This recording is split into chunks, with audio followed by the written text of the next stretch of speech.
Testing, testing.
Yes, yes. Good morning, good morning, good morning, good morning, everybody. Good morning, good morning. It's your boy, Coach Smook. How are y'all feeling this morning? Welcome in. Thank y'all for pulling up this morning. I'm excited to be here back in the main spot. Y'all know how we do when we get in the main spot. Got everything hooked up.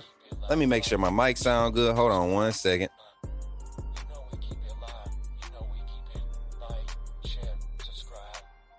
Look, I get over here and I get excited, man. I feel like I'm back in the studio. We back in the studio. How y'all feeling this morning? Clinton Howard in the chat. Travelpreneur Sports in the chat. JB, Greg, I see all y'all. Cynthia, how y'all feeling? Piano Man, Zach, Jason came up in his mug early, man. I see me going and scrolling y'all comments through as y'all came in. Appreciate y'all for pulling up this morning, y'all. Everybody hung out last night in the Boom Boom Room. I see y'all in this mug early. What's up, Bama Beauty? How you feeling? Checking in from Canada, you know what I'm saying? What's good, Kristen? How you feeling this morning? Checking in from the Rich B, what's good, my boy? When and what went down? What you mean, when and what's good? When and what went down? What you mean, last night? That was a horrible game, man. I'm telling you, man. Dallas they done. They done. They're swept. They're done. They're cooked. Put them up. Takes 4 seconds to like the video. Free to watch, free to produce. Hey, don't say it's free to produce now. Don't say that, because boy, we can be putting in some work. And guess what? I got my producer pulling back up today, y'all. Whew. So we won't be struggling today. Appreciate y'all for pulling up again. Once again, thank you all for being here. Nicole, how you feeling? What's good, sis? I'm good, y'all. I had to wake up a little bit earlier than usual to get here, but we got here safely, and we back here. We back at it again, man. I'm excited to be here for real, man. Yesterday, it felt weird not having the show. But I'm going to tell y'all something. We got some big things coming in store, y'all. We got some big things happening for Coach Smook Network. Yesterday was crazy because I'm kind of behind on getting some things done, right? Paperwork wise for the network. And yesterday was just another reminder that I need to really take a day and realign some things and make sure things are set up. So when it's time to take off, we can really take off as a community, not just Coach Smook Network, but the whole AAA community.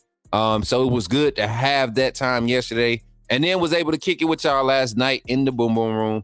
It was lit. If you did not show up to the Boom Boom Room, you missed out. We're going to be doing those just about every other night until, this gets closer to the season. And we have more college football talk, Bama football talk.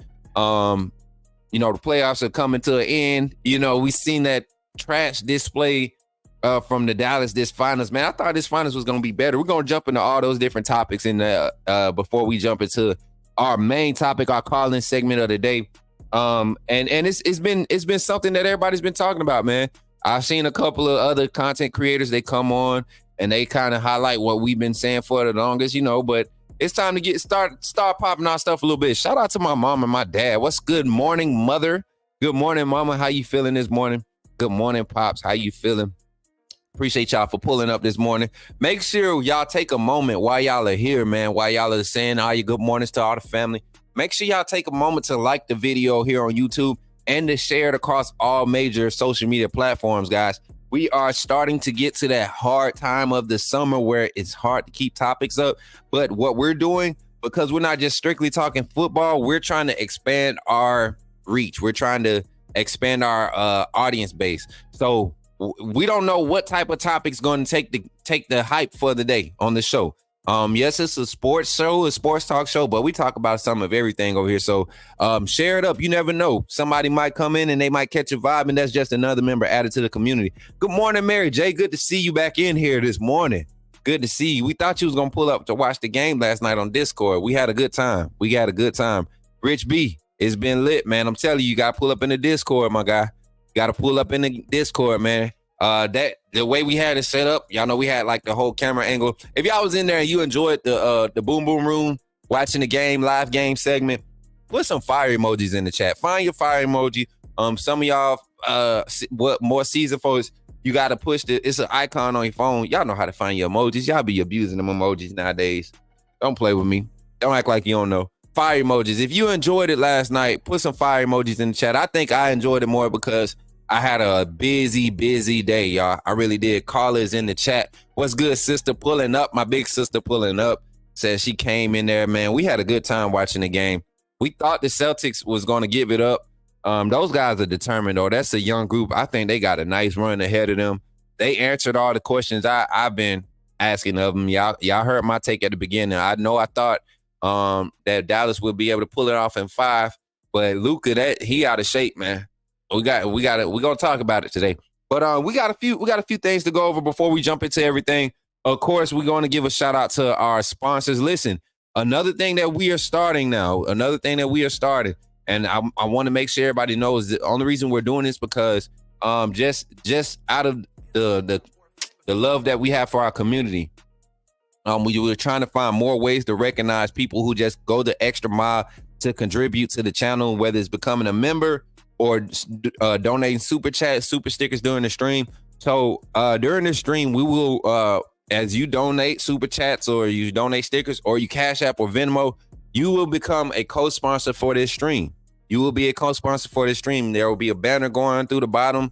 As you see it going up across the bottom of the screen, this will get you recognized and let people know who's really supporting and pushing this stream, going the extra mile. And it's not anything to say that your likes and shares, because that's what we're asking from everybody. That's how you really show your support. But to go the extra mile is definitely appreciated. And I think we all agree that when you go the extra mile, you would like to be recognized. And that's what we're going to start doing, to recognize people that's supporting the network, supporting our content creators, just like Bama Beauty just did with her $6.99 super chat. Thank you for that. And it's crazy that, she always comes in and donate because there's a banner. She's the first one on there. I'm actually going to do this. I'm going to change that, man. I'm going to edit it so it can have your full.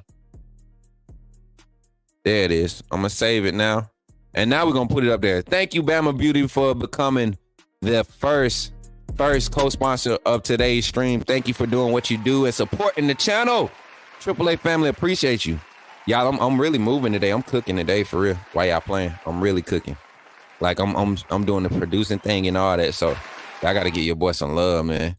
Until Marquita get here and she really make it look good. But yeah, Shane B is in the chat. What's good, Shane? He back this morning to Kinesis. Time to get that. Hey, time to get that badge, bro. Time to get that badge, man. Some of y'all, hey, y'all better check them monthly subscriptions, man. Y'all better check them. They there. They there. As a matter of fact, I got to do something else, Bama Beauty. I forgot.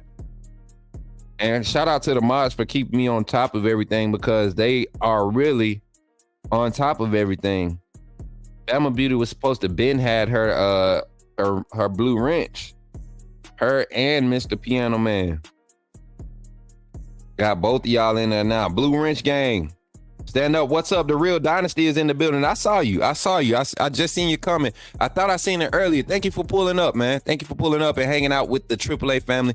We appreciate all our viewers. Listen, we're 72 strong right now. 43 live on YouTube, 28 live on Twitter, and 1 person watching us on Facebook who just dropped in and dropped. My boy Ant Ward over there on Facebook, man. Hey, Southern Beast Bullies. If y'all are into dogs, if you're into the bully breed, the XL bullies, my boy, he got the pockets, he got the bullet, the XLs, he got the standards. But the quality of puppy, the quality of dog that he's producing and breeding, man, I'm telling y'all, these are some of the most, like, I mean, they just have this natural mental. It's like a mental gene, a DNA thing for their dogs. I've seen him put out probably like 3 litters now. Put out about 3 litters in his dynasty and his bloodline, and no family like ever comes back with any type of complaint. No dog has had to be rehomed. Like, these dogs just fit. They're trained well. They're mannered. Like, he started them early, man. Let them out the cage, let them explore, getting used to being around kids, getting used to being around older dogs. I mean, different breeds of dogs. They start them early, and then he starts them off with the basic training, man. So the dog, my boy, he a gold in the game right now, and I can't wait to continue to support him and watch him do great things. We all hometown kids from the city, Phoenix City, Alabama. Stand up, you know what I'm saying? So I appreciate y'all, man. Yeah, shout out Bama Beauty and Piano Man for getting them blue wrenches. Y'all see my money. You need a bully in the future? No cap. Go check out my boy Anthony Ward. He's Southern Beast Bullies, man. Y'all go check. Make sure y'all check him out. Southern Beast Bullies. Southern Beast Bullies right there on Instagram. I'm actually gonna have him send me a link so I could post it. And if you're still watching on Facebook, man, jump over on the YouTube side and check in so everybody can check you out. I'm helping him get his page together and everything. Everything. I'm trying to help everybody that I can help, man. Cause you know, that's all you need sometimes. You just need a push.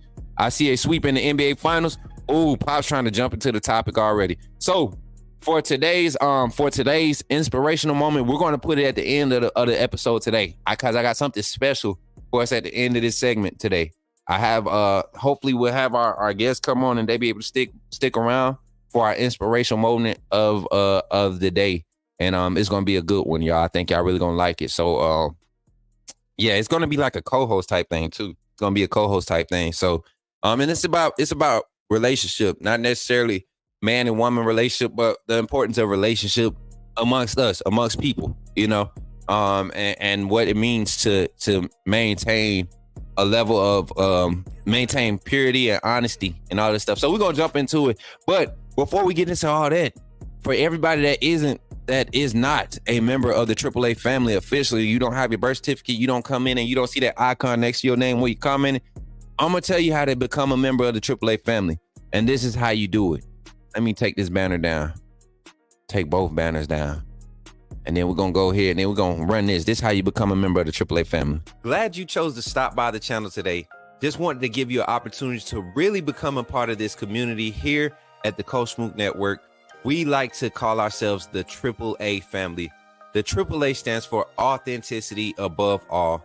We just want to give you an opportunity to become a part of this community because we're growing and we're doing something special here as a fan base, not just for Alabama, but the fan community as a whole. We're creating an environment where it's safe to be yourself, be authentic, and meet people who share the same passion you share, whether it's for the same team or not. You can do this by becoming a member of the AAA family and earning your birth certificate, as we like to call it. You simply start by just clicking the link provided to you by one of the moderators in the chat, or it'll be pinned to the top of the chat. Click that link. It'll bring you to my homepage. When you get to my homepage, make sure you hit the notification button and turn on all notifications. Understand that there are multiple ways to support the channel, and each level has its perks. You can go through and read each perk. As we continue to grow, new perks will be added to each level. One thing we would like to highlight that all AAA members are greatly appreciated. It does not go unnoticed that you have taken time and hard-earned money to support this channel. Once you join, YouTube is going to ask for some payment information, and make sure you monitor your subscription dates. Also, if you really want to get interactive with the community and find out what's going on, think about joining our Discord family. This is where you can get into all the fan talk of the community, and also there are networking opportunities. Please be mindful that there are rules and that we expect everyone to treat everyone with respect. Also, if you're looking to partner with Coach Smook Network or sponsor, please hit us up at coachsmooknetwork@gmail.com, and our staff will get back to you in a timely manner. I'm your boy, Coach Smook of the Coach Smook Network, and I thank you for supporting this channel.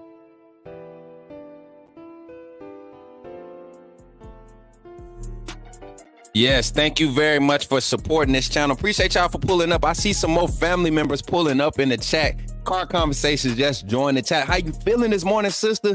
Jarvis is in the chat. My boy Brett Sully is in the chat, man. William Dansby, how you feeling? Who do you think we get the 5-star cornerback from Birmingham? We'll jump into that, William. Stick around. I promise you I'm gonna dive into that. I got a lot of information. I got a couple of big name recruits that I feel like we might just be getting like the commitment from. And I don't know what it is. And y'all know how I feel when I get like these inklings, like enough information starts lining up and enough things start to happen. Character moves start being taken place, and I start seeing some things. And yeah, so we're gonna jump into that conversation. We're gonna dive into a few of those conversations. But everybody pulling up this morning, thank you all for showing up. And we're gonna really dive into some conversations today. Some good sports talk. Kyle, how you feeling? Caleb, how you feeling? How you feeling? Caleb, my boy came through, man. Glenn T, what's good? Antonio, what's good, man? We're gonna talk about all this. We're gonna talk about all this recruiting and all that. But let's jump into the NBA Finals, man. Jump into the talk about the NBA Finals. I'm gonna tell y'all right now. Funny thing about these finals is I told y'all what needed to happen for the Celtics to win it, and I told y'all what needed to happen for the Mavericks to win. And I think we all kind of shared the same sentiments of what need to be done for these Mavs to win. And one of those sentiments was Kyrie had to play defense. Kyrie nor Luka is playing defense this series, right? Now, Luka, the fatigue is starting to show. We were in the Discord last night, and we had a big debate on, Luka getting in the gym, needing to get his physique into, a better form. But also his conditioning, man, he has to be able to go. If he wants the ball in his hands, like LeBron did throughout his career. One thing you can't ever say is LeBron, you never caught LeBron out of shape. LeBron was playing at 275 at one point, I mean, still moving up and down the floor as if, he was 245, 250, So you look at Luka, his build, man, he got to get in the gym, man. He looked too soft, man. What's up, Davin Jones, man? Smook, you see you hit the 1 point. Oh my God, y'all, I forgot to post a video yesterday. Oh man, wait till y'all see the 1.7K, but shouts out to Davin with the $20 super chat. Listen, y'all always trying to make it about the channel, but I'm gonna tell y'all right now, man, it's about y'all. If it wasn't for you all, I would not be at 1.7K. So shout out to Davin with the first $20 super chat of the day, man. Appreciate you, my boy. And yes, we are gonna celebrate just a little bit that we hit 1.7K subscribers. Put some AAA emojis in the chat, y'all. I think that's a big thing for us, man. I really think we have done a crazy amount of growth in the month that we've been active as a channel, as a network. So I really appreciate y'all, man. As a matter of fact, give yourself a hand clap for spreading the word and getting people over here. You know what I'm saying? Give yourself a hand clap. I really appreciate y'all, man, for real. It means a lot. But Davin, appreciate you. Let me go ahead and edit this banner. As soon as Marquita get in here, if y'all see Marquita in the back in the chat, tell her I need her to check her email so she can get the permissions and get back in so she could be at her station. But yeah, Oh my God, Davin. Appreciate you, my guy, for real, 100%. Let me edit this banner real quick, y'all, before we continue into this conversation. But I got a poll running. Right now in the chat. Do y'all think the Mavericks have an opportunity to get back in this series? Do y'all think what would the Mavericks have to do? I mean, we've never seen it 3-0 comeback, right? I never seen a 3-0 comeback. What would this Mavericks team need to do in order to have a chance? Because honestly, let's be real. And this is where the whole conspiracy theorist part of Smook, conspiracist part of Smook comes out. Y'all know the NBA wants the Celtics to win at home, or the Celtics they would want to win at home, right? You would want to win at home, correct? So you have to wonder, right? You would have to think that the Mavs would want to win game 4 just for pride reasons, right? So they'll come out, they'll play the best game of they. What's up, Tamara? Make sure they play the best game that they played. Yep. Hold on, y'all. Let me send this.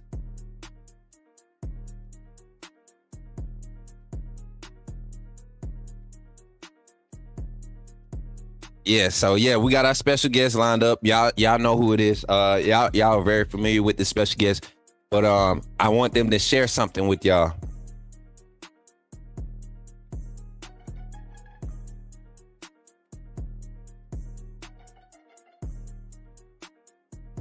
All right, y'all. I had to set this up.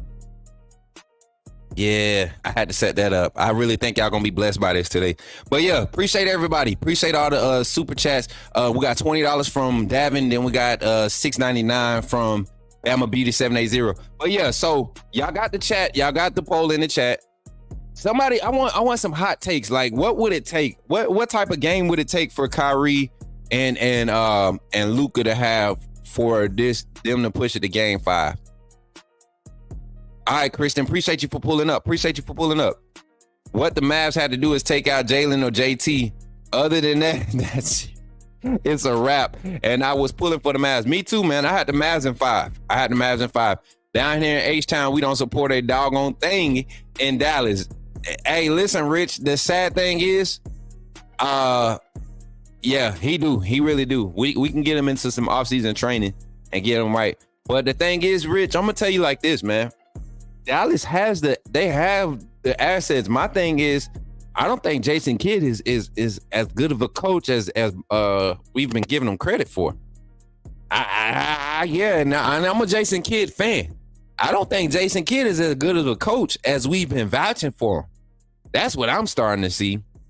Because you keeping that ball in Luka's hands is not the play, man. It's not the move. When is Mrs. Montgomery and Rock coming on? When we have our we're gonna have them come on when we do our family segment, our recruiting segment. So hopefully we start those next Thursday. We couldn't do it this week because we're not in the main studio. So, and they have a busy schedule right now, early off-season schedule. They trying to stay with their workout, hey y'all, we rocking with Rock Montgomery this year, real heavy. We rocking with Rock Montgomery. Rockwez, what's up, Tony K, my brother? Over there on Facebook side, man. No, man, I love to see when my brothers from high school, when we really be supporting each other, all of us in our different walks of life now. And it'd be cool to see when the bros pull up and show heavy love, because this is all we used to do. We used to just talk Bama football, talk sports all day. Gaffer needs to quit playing like JaVale McGee and play more aggressive. PJ got to knock down open shots. Ty has to play good defense. Luka scores 30 and an off game from Tatum and Holiday. That's the you know what? You literally just explained the key to success for them throughout this whole series, I believe. That's just me.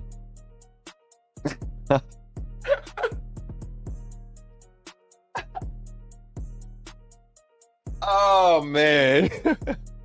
Y'all just got a text message just freaking threw me off. I'm sorry, y'all. That thing just threw me off. Oh man, I ain't even gonna tell y'all about that. But yeah, send the Mavs home. Listen, I'm cool with the Mavs going home. Is If this series, if game one would have been, you know what, I expected game one to be kind of lopsided, but game two, y'all, I did not expect that type of showing from the Mavs. And Luka is all that whining and everything. Like, I don't like watching players at this point in the season because I didn't see that from him earlier in the season. You get what I'm saying? But now, and I think Kyrie is over. Yeah, my pop said it too. Jason Kidd and his staff need to reboot. I really just think this team is not into it this year. And you see, Porzingis wasn't even a factor last night. You know, is Porzingis hurt? Did Porzingis get hurt? I think Porzingis is hurt, right? And the Celtics just know how to use their bench, man. They only rotate 8 deep. They went a little deeper last night because I think Porzingis is hurt. Luke has always been a big whiner. Oh, yeah, 100%. Yup. Double down on the sweep. Oh, snap. My boy Rich B coming in with the 1999 super chat. Look, y'all adding to this sponsor banner. I love it, man. I love it. I love it. I love it. Rich B coming in with the 1999 super chat. Hey, appreciate the 1990 super chat. He said double down on the sweep. Listen, I don't think anybody in the chat called a sweep, so I'm not going to give my chat any credit for that. But I do remember a lot of people calling a 5-game Celtics. I do remember a few people seeing a few people saying Celtics in 6, Celtics in 5. I don't remember nobody calling a sweep. So don't come in here talking like you've been calling a sweep. Now, my Celtics fan, I did have one Celtics fan that wasn't in the chat. They talked about having a sweep, but them the only people. But Kyrie need to go to the Lakers. No, he don't. Don't send that drama to LA. We got enough. We got enough drama. We got enough. We trying to find a coach that LeBron can control. That's because they clearly don't want to separate from LeBron, which is the clearest thing to do. I know I'm gonna lose a lot of friends for saying that, but oh well. LeBron won't win another championship. Somebody said Mavs in 7. Caleb King, I don't see it, my brother. Caleb, I just don't see it. Let me see. So we got 45 votes on the poll. Let me screenshot that bad boy. Let me screenshot this bad boy. 45 votes on the poll. 45 votes on the poll. Gotta get a goal. Somebody comment real quick. There you go. Boom. All right. Let me see. Screen share. I'm gonna show y'all poll results real quick.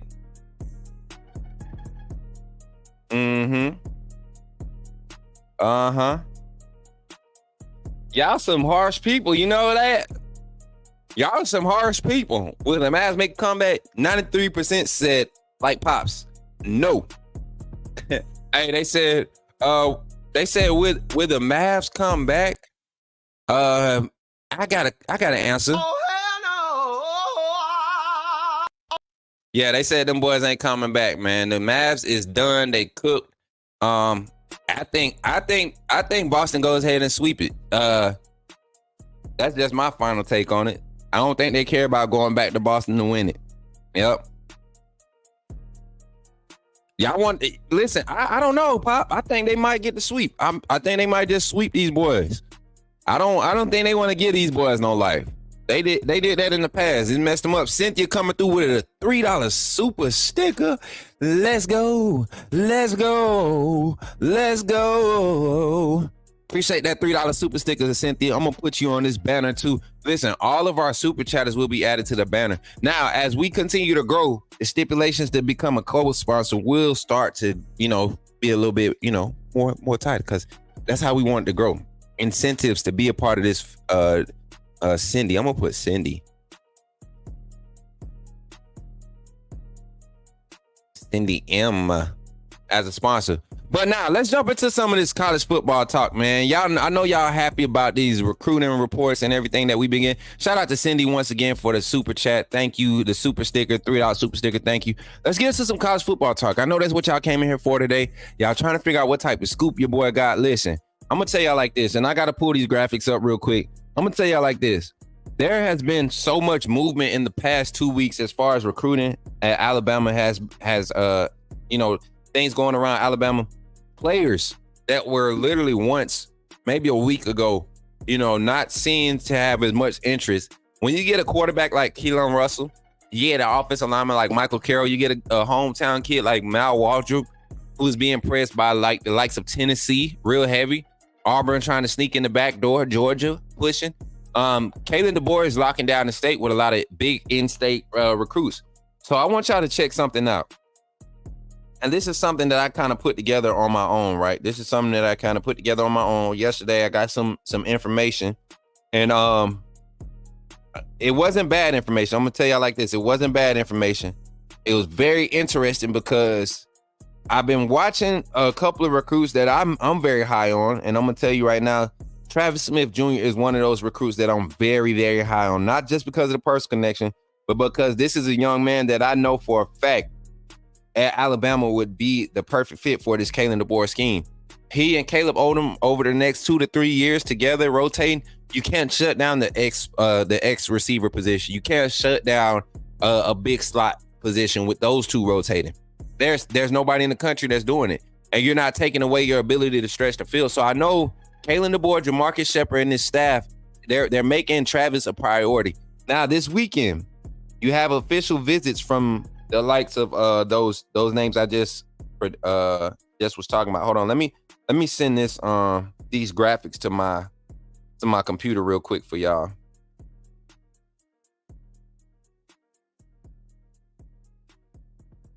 I'm gonna send these graphics over real quick, airdrop them.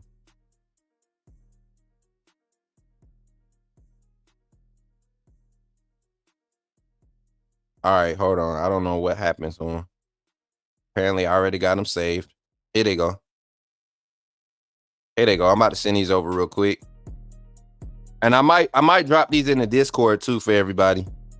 I might drop these graphics in the Discord because I want y'all to pay attention to something. It's been a trend going, that we've been kind of following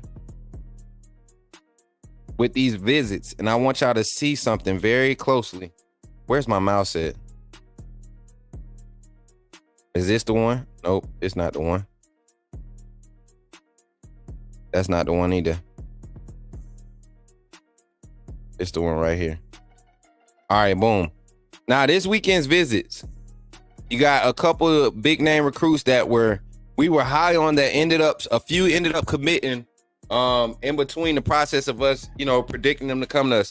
But there's been a change in momentum with a lot of these recruits. Let me plug this up real quick and then I'll get right back.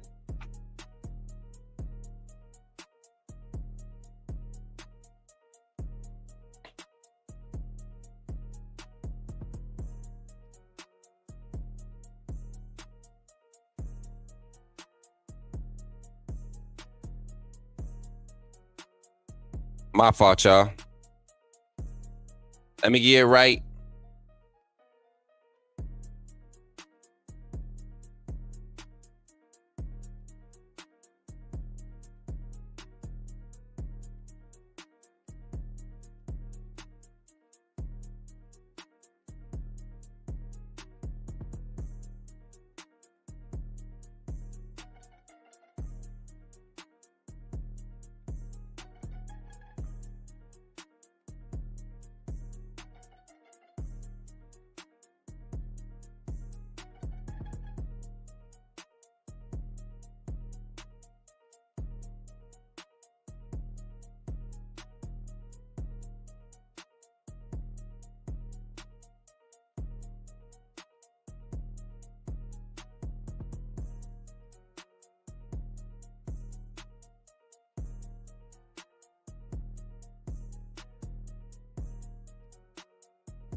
Now, let me check something real quick. I'll be right back with y'all. Run this commercial for a second. I'll be right back. I'll fix this camera real quick. Y'all take a second. Don't go nowhere. Welcome, welcome, welcome. First of all, I just want to say thank you for joining the AAA family. By doing so, you have committed to supporting this channel monetarily, and for that, I could not thank you enough. I'm glad that you saw fit to contribute to the growth of this network, and because of that, you will have access to all the behind the scenes content that we're going to be placing on this channel, backstage access to all the vlogs, VODs. We got all types of content. You will have early access to it. Also, any event that you see come out with outside with Coach Smook or anything sponsored or partnered with Coach Smook will be preferred.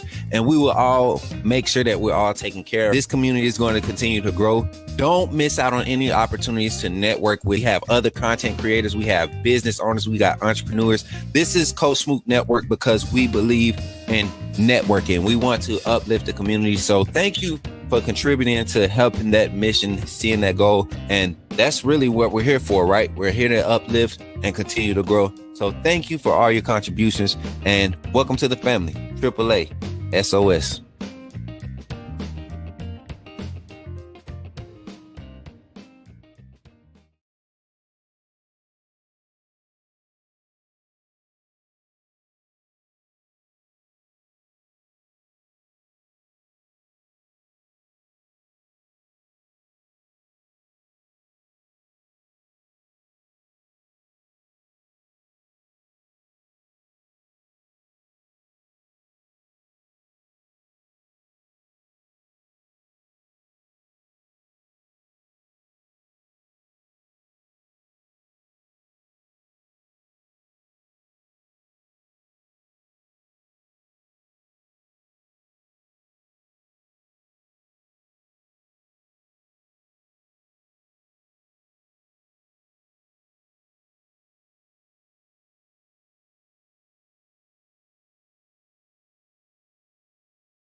So I had a driver update in the middle of my stream.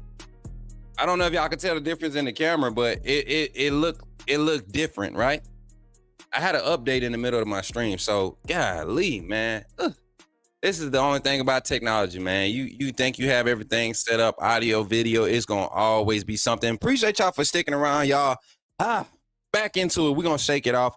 But we were just talking about official visits, man. We were trying to get our laptop hooked up, and then this thing want to do an update. So appreciate y'all for hanging out. But back to what we was talking about, official visits, Alabama. We got a lot of recruits that's, people saying, well, we might be flipping them. It's not necessarily a flip. These guys were originally committed to Alabama or had high interest in Alabama.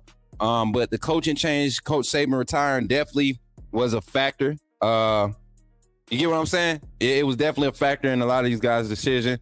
A lot of uncertainty with the staff change up, but a lot of these kids are starting to see what these coaches and what this staff is trying to build at the University of Alabama. And there is a group of guys right now, and shout out to 247 Sports for providing this list.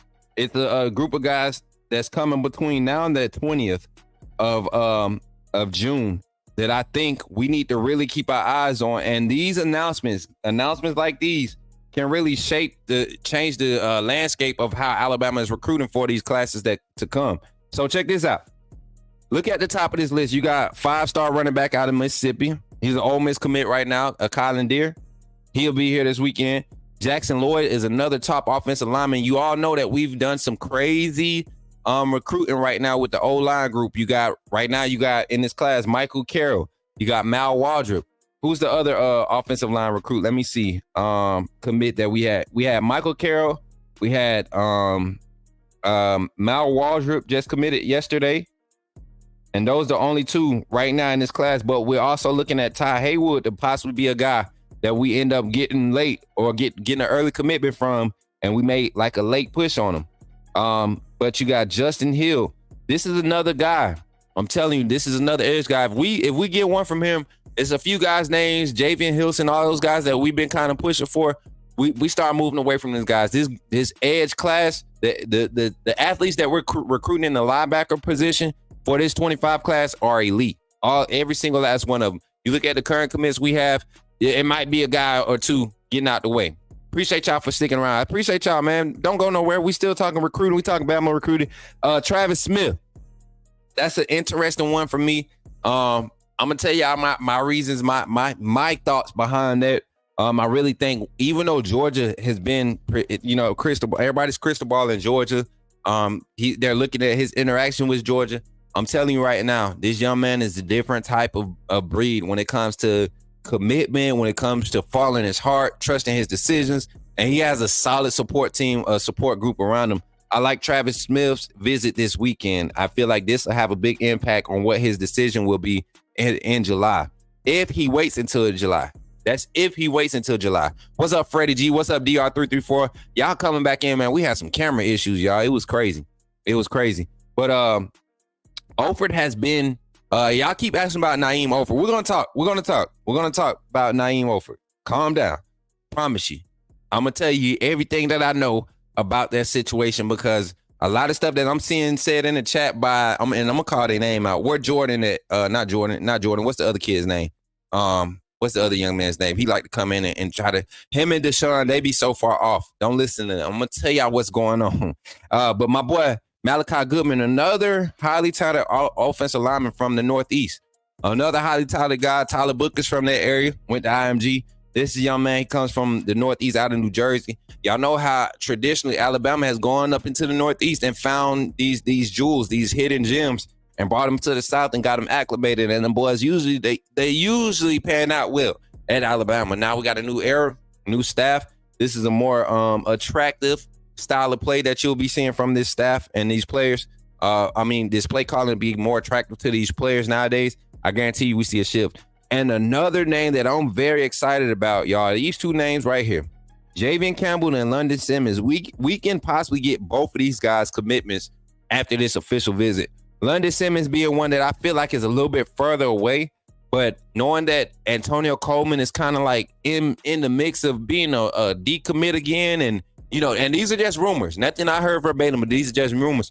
If Antonio Coleman decommits, Javian Campbell and London Simmons, the pair of them coming in together will be elite as far as replacing that D-line talent in this class. Somebody in this chat was talking about we need more D-line prospects. I think Asai Faga and the two out of this class, maybe two out of this class, is what keeps you from having to go heavy in this 25 class, because there's a lot of 26 targets, defensive linemen, interior defensive linemen, that this staff is really looking at early, and some 27 guys. And right now you got enough talent to where you're going to have guys that's going to be there 4 years on that D-line.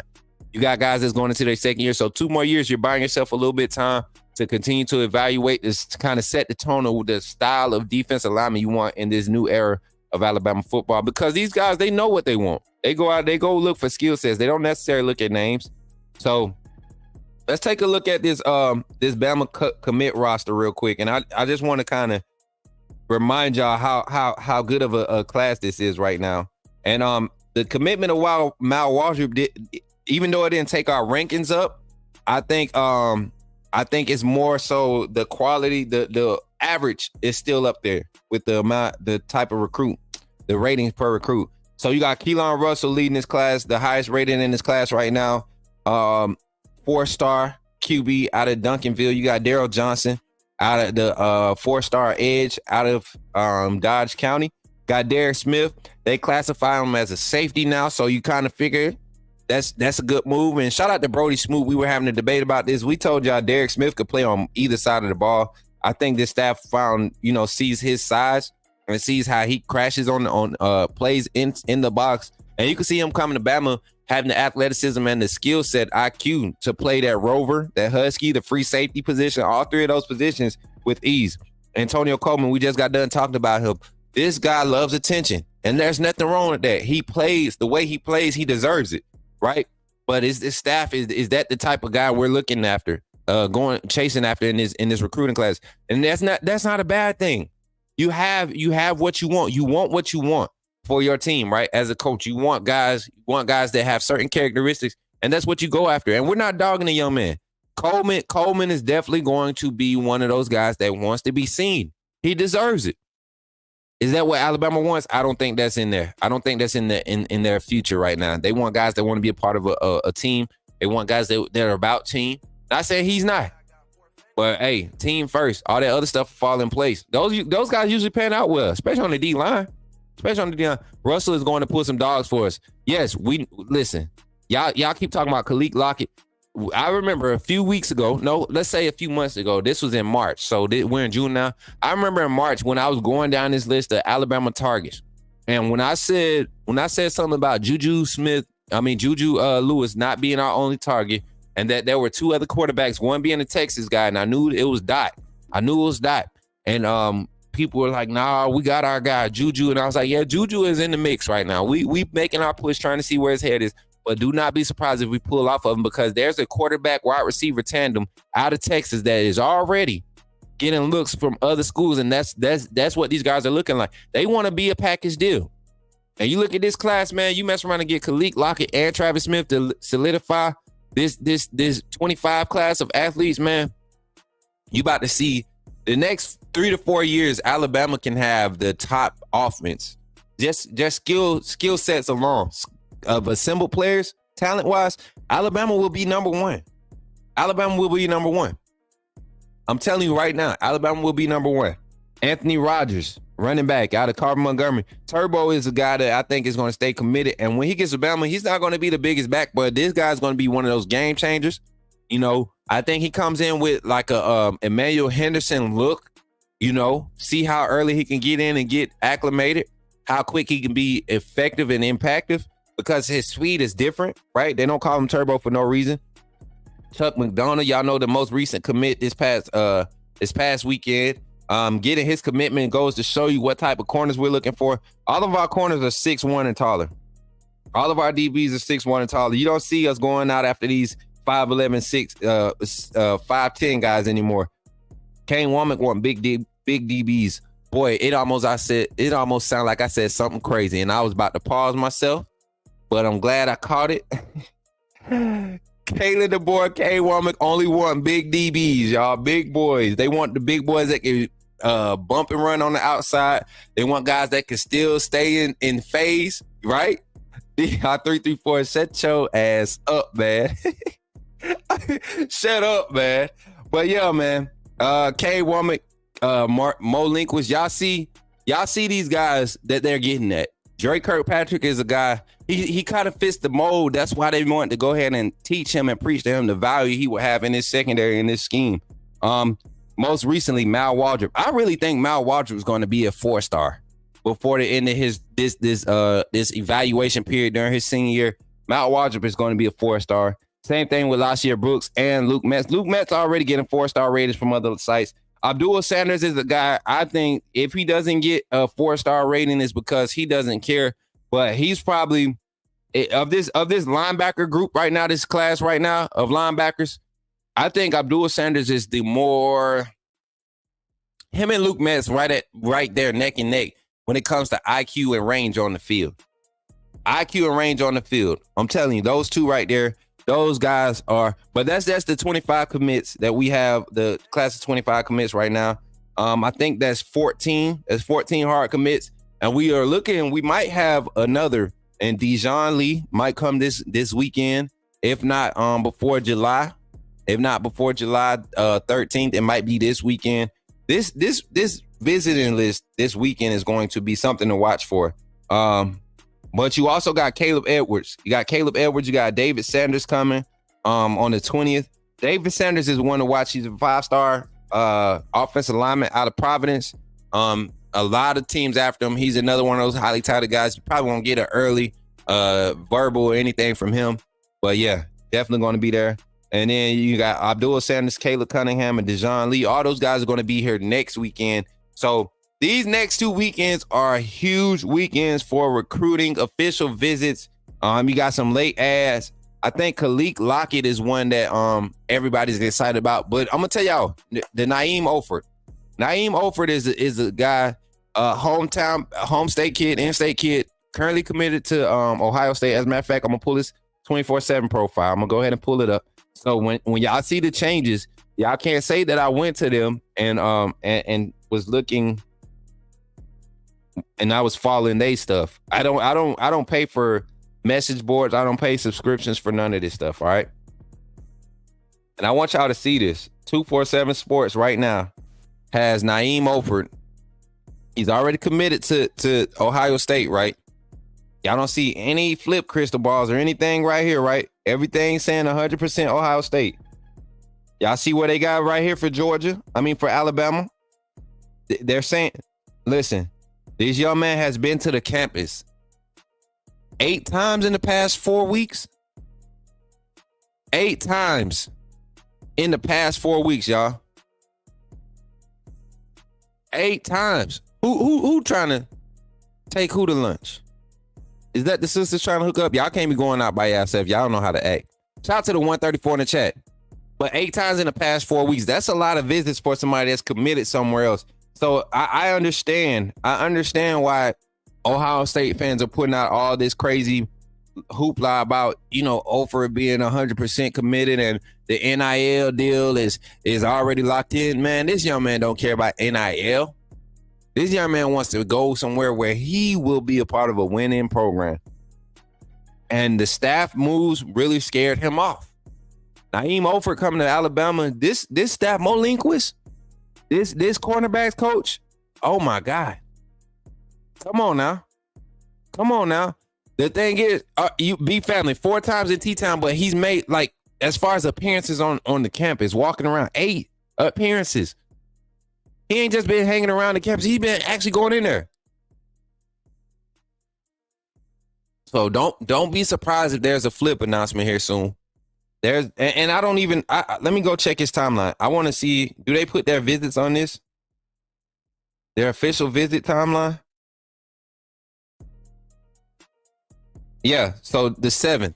He just visited us last week. His official to Ohio State, which I think is his last one, is going to be on the 21st. I feel like we have a good opportunity to flip him. I don't think NIL has anything to do with what this young man is going to do. This young man was definitely scared. He wants the relationships with the coaching staff. A lot of these players want to know about these relationships. AJ Henderson, good for you. You know his dad personally, and I guarantee you, if you know his dad like I know his dad, you know just as much as I know, which is all speculation. You only can follow the crumbs and get to the clues. So don't be that guy and say you know somebody. If you can't get his pops on the phone again, then I don't want to hear it. I'm just saying, I'm not one of those beat writers or no recruiter insider that's going to play off and no stuff. And I'm not coming at you. I'm just saying, be careful what you say. It's all speculation. If you know his dad like I know him, you know he ain't going to say nothing, but the crumbs will tell you where to go. Get in touch with Marquita. Tell Marquita I sent her a link. Tell her I sent her a link or email.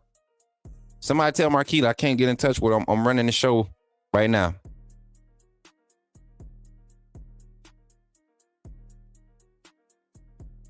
She got to jump in the studio.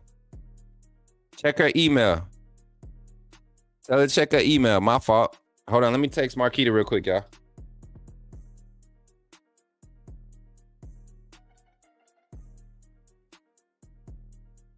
All right, y'all. But yeah, Naeem Oford, that's one. And now I'm going to go to another player. Another player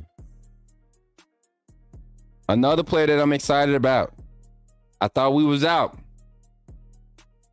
I thought we was out. I thought we was out the runnings. I thought Georgia had them wrapped up, and that's Travis Smith Jr. Travis Smith Jr., wide receiver out of Westlake. And I'm still on 247 Sports. Appreciate 247 for all. But look, y'all see where everybody got this young man going right now. Everybody thinks he's going to Georgia. They see all the hype around Georgia having him there every weekend. They see Kirby showing up to his house. They see him at the basketball games. It would be a sad thing for Travis Smith Jr. to be taking an official visit to Alabama Father's Day weekend, knowing that his dad is an Alabama fan. His dad has nothing but support for this son, and he sees if I had to speak for somebody or speak on behalf, if Travis Smith, if I was senior in this recruiting process, and I see how much fun my son having in Athens, I'm gonna tell my friends and family, I'm gonna be like, hey y'all, just like Ebony had to do, hey y'all, listen, I know I'm a Bama fan, family. I know y'all know I've always been a Bama fan, but my son going to UGA seems like the happy thing right now. It seems like the best thing for him. He feels like this the best. I'm gonna be a Georgia fan for the next 4 years. I'm gonna still be Roll Tide, but as long as Trav got that red, black, and white on, I'm gonna be a UGA fan. And I wouldn't be surprised. I wouldn't be disappointed because Trav fits their scheme. You haven't seen UGA push off a great wide receiver yet, though. Jamarcus Shepard just sent 3 to the draft last year. There's got to be something there. Not only that, but to schedule the official visit Father's Day weekend, knowing that your dad is a long-time Bama fan, man, it can get sticky. It can get sticky. It can get sticky. Hold on, y'all. Let me check this real quick. I gotta get Marquita straight so she can get in the studio. Hold on, y'all. I'm gonna pull this screen up real quick, and I gotta do this real quick, y'all.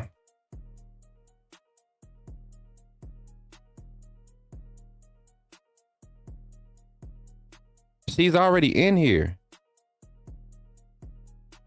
Marquita, if you're in here, if you're in the chat, it says you're already on the admin team. Jump into the live link that's already live. Make sure you create, you probably under, you gotta go, you gotta click and make sure you're under the Coach Smook Morning Show tab. Over under the duck. You probably under yours. Keep throwing them fat. Hey, Glenn Teague, I just be trying to tell people the truth, man. A lot of people be claiming that they know people, and I ain't going at AJ. This is, I'm telling you, it's people that I've literally have kind of been in the community throwing out these bullcrap bombs, right? And I don't say nothing because I like to see people understand, like, in this industry, it's not always best to be first, right? It's not always best to be first or try to act like you know. It's just best to be right. And when I tell you I'm following the breadcrumbs, I'm really following the breadcrumbs. What's up, Brad Martin? Appreciate you for pulling up. Thank you for pulling in this morning. But listen, all of this stuff is, I don't go and ask people for this stuff. I just listen and I talk to people. I talk to the people that matter, right? I don't just go, there's no message board material that you can get me to pay attention to. Message board is just like our chat, a bunch of what you heard. Until you actually go and talk to somebody, that's why I'm telling you, Michael Carroll, Luke Metz, Ryan Williams, all of those flips and all of those commitment calls. I mean, I'm telling you, it's another wide receiver right now in the 26 class, T.I. Mims. The moment we get him, y'all seen his name being popular. The moment Alabama offers him, he's a lock too. Daryl Johnson. I knew the moment we come on, man. I don't just talk. I don't do this for hype. I do this because I have a passion about, knowing what these kids' mindsets are coming to the University of Alabama, or whatever that mindset is going into recruiting. I think it helps them. It makes them feel more comfortable. And you don't have to put out crazy stuff and write a brand name to do it. You just build relationships and they trust you with it. But I'm not saying, listen, I'm saying like this, and I put this in the chat, and I have people in my watching right now that's in my insider group right now. They'll tell you, I said right now, if I had to crystal ball Travis Smith right now, I think it's 60-40 Georgia, Alabama. And this weekend, and this is going into his official visit weekend. This official visit will play a huge part in whether Travis Smith Jr. waits until the 13th. He has an official commitment date already set up. Commitment watch announced in July 13th, 2024. Seen his dad social, he put them announcement out on Facebook. They plan to do it on the field and everything. But there's something different about setting this visit up for Father's Day weekend. Do not be surprised if there's somebody. Do not be surprised if you hear a whole bunch of people talking about this Monday morning as if this is something new. Travis Smith is starting to lean towards Alabama more than Georgia. Don't act like you didn't hear it before. You heard it here first. There are a lot of guys out here claiming to follow the breadcrumbs, but they're following rat poison. Be careful who you repeat. 100%. Tell them. Corey be trolling too, though. Kaori. Who's Kaori? I don't know who that is. What up, Corey Glover? Man, listen, and I'm not claiming to know everything. I just know when I get information about things that I'm looking into, I'm really confident on it. Shout out to my producer for being in the back. You sat there and accepted the link. You accepted it and didn't refresh and change your tab, did you? Because you got to remember, you got an account now. You're a producer now. You got teams that you manage. So now you got to, you know what I'm saying? You big time now. I see you got about 7. I'm just, I wish y'all could see the face she giving me right now. Shout out to my producer in the back, Marquita, the producer. But yeah, that's what I got with the official visit reports, y'all. Now, transitioning to the last topic, not our last topic, but our main topic of the day, it's still staying on recruiting.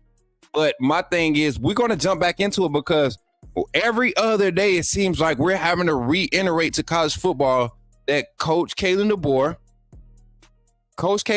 is him. Kalen Deboer is him. And y'all can keep speculating and waiting until the season starts and we start winning. Show me where you have reasonable doubt. Where's the reasonable doubt? The man has literally only lost 12 games in his young career as a head coach. And he hasn't been at Alabama doing it. He hasn't been at Alabama winning it. He's actually been in other conferences with less assets and going in and changing the whole landscape of the conference. Kalen Deboer is him. Let's talk about Kalen Deboer and recruiting. I'm going to give my quick synopsis, right? And then I'm going to run this AAA commercial. And then I'm going to let y'all come back and we're going to open up the phone lines and we're going to really talk about what Kalen Deboer is doing so far. This is Thursday. We're thankful for it. And then after we get done with the phone call segment, we'll have a special guest come on. We'll kind of break down what Kalen Deboer is doing on a larger scale. And then also that guest is going to be a part of our segment for our inspirational moment. So yeah, my thoughts on Kalen Deboer and this staff right now. You can't ask for better. You can't ask for better. When you're talking about replacing the GOAT, the undisputed GOAT, right? Literally the undisputed GOAT of college football head coaches.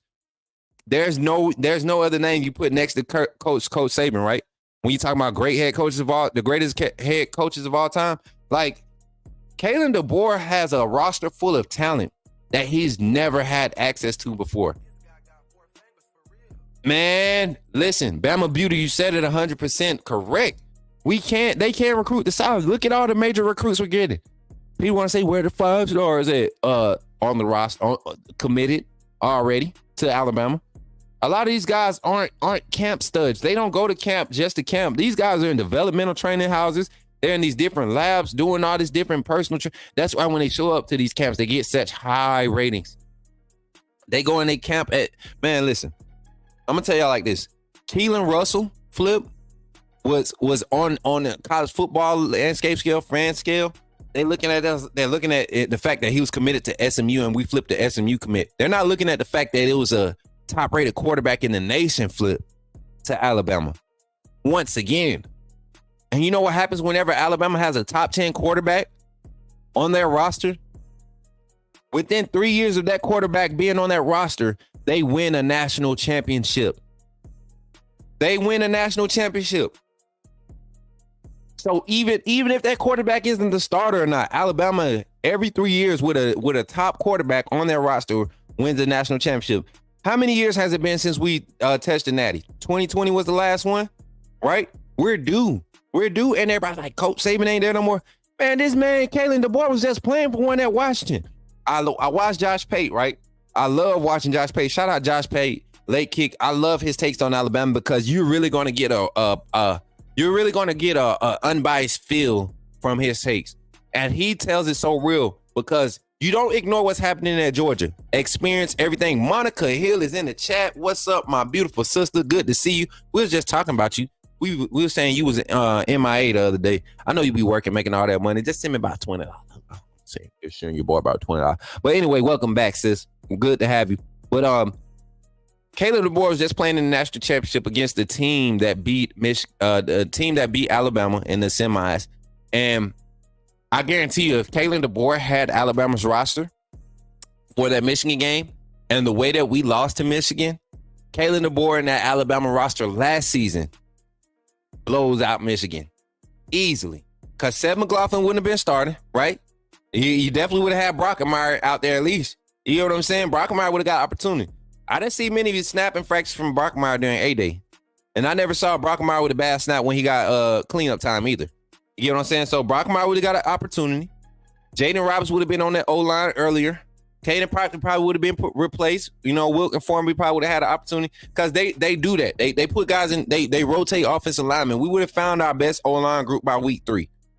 Kalen Deboer would have never benched Jalen Milroe, right? I'm telling you, man. Glenn T said, I promise when their senior years in high school starts, they will become fine. Not even that when it starts. I think the final ratings come out after. I think they always come out at like the end of January. Because that's what happened with the recruits in this class. Ryan Williams was the only 5-star. Julian Sayin transferred, right? So when Mbakwe, Brown, and Mincy got their 5-star ratings, it was after the final signing day. The final signing day when they put out the final ratings. And all those guys got 4. They went from 4 stars to 5 stars. So I think we ended up with 4 5-stars in this 24 class. Somebody says Coach Saban probably had his eye on KD. Who said that? Let me scroll up. K-Spray said Coach Saban probably had his eye on KD. Oh, he did. 3 years ago. Coach Saban wanted Kalen Deboer as an offensive coordinator. 3 years ago. He wanted Kalen Deboer as an offensive coordinator. If Kalen Deboer didn't have the type of success he had as a head coach at Washington, he would have been more inclined to come to Alabama last year. With Tommy Reese as an OC, Kalen Deboer would have been more inclined to bring his staff, his offensive staff, over to Alabama than, you know, if he hadn't found the same success at Washington. But you see what he's been able to do. Everywhere he's gone, he's been able to develop guys in his system. He want him before Grubb. No, I think Piano Man is right, Glenn. I think he wanted Grubb because he knew Kalen Deboer. It was going to be hard to move Kalen Deboer as a head coach. He already had a track record. His success had already started preceding him. A lot of head coaches now that have been in the game for like 15 plus years have had their eye on Kalen Deboer as far as trying to get him on the support staff after seeing what he did at Indiana. Mbabwe, Mincy, Brown, Ryan Williams, all 5-stars. Yes. That's what I'm telling y'all, man. I'm telling y'all this Kalen Deboer era is something different. So for everybody outside of Alabama football, and we're going to dive into more reasons why we feel like this is it for Bama. Why we feel like Kalen Deboer and his staff will take it to the next level. I don't believe this is the top. This is not the cap. This is just the beginning. Kalen Deboer and this staff, Courtney Morgan, they just replaced the director of player personnel. It's no longer Ellis Ponder. I just seen it. Director of player personnel, Bob Welton. Bob Welton. I actually got to meet Bob Welton during spring ball. I think he has connections to Courtney Morgan. I think Courtney Morgan brought him over as far as bringing him up as director of player personnel. I could definitely get some research on that. But Bob Welton, I got to meet Bob Welton.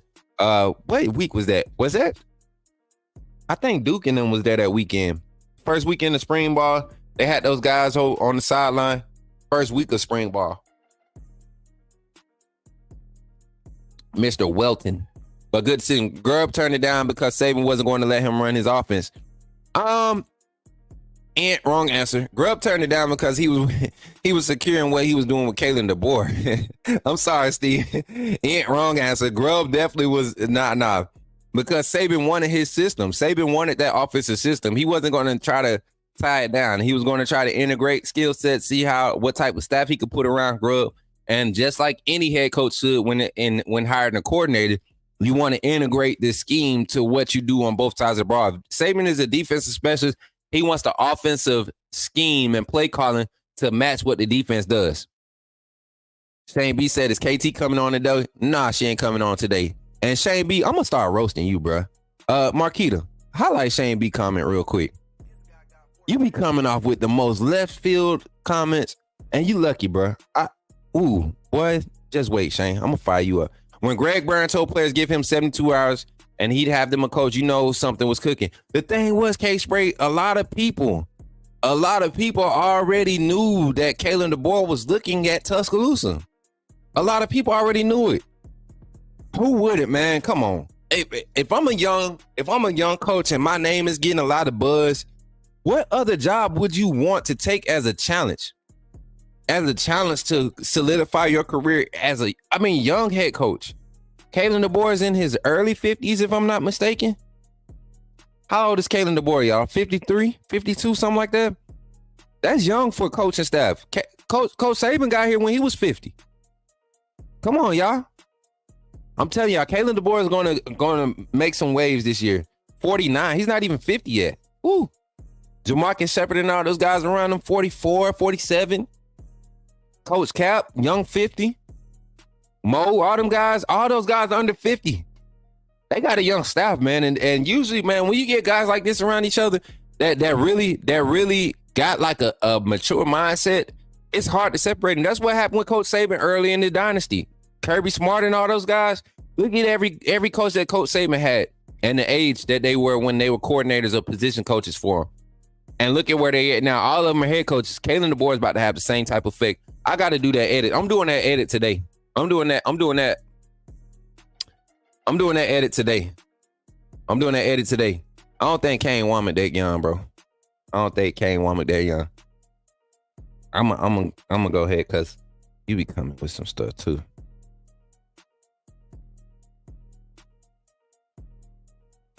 You be coming with some stuff too, Deshaun. Yeah, he is 37.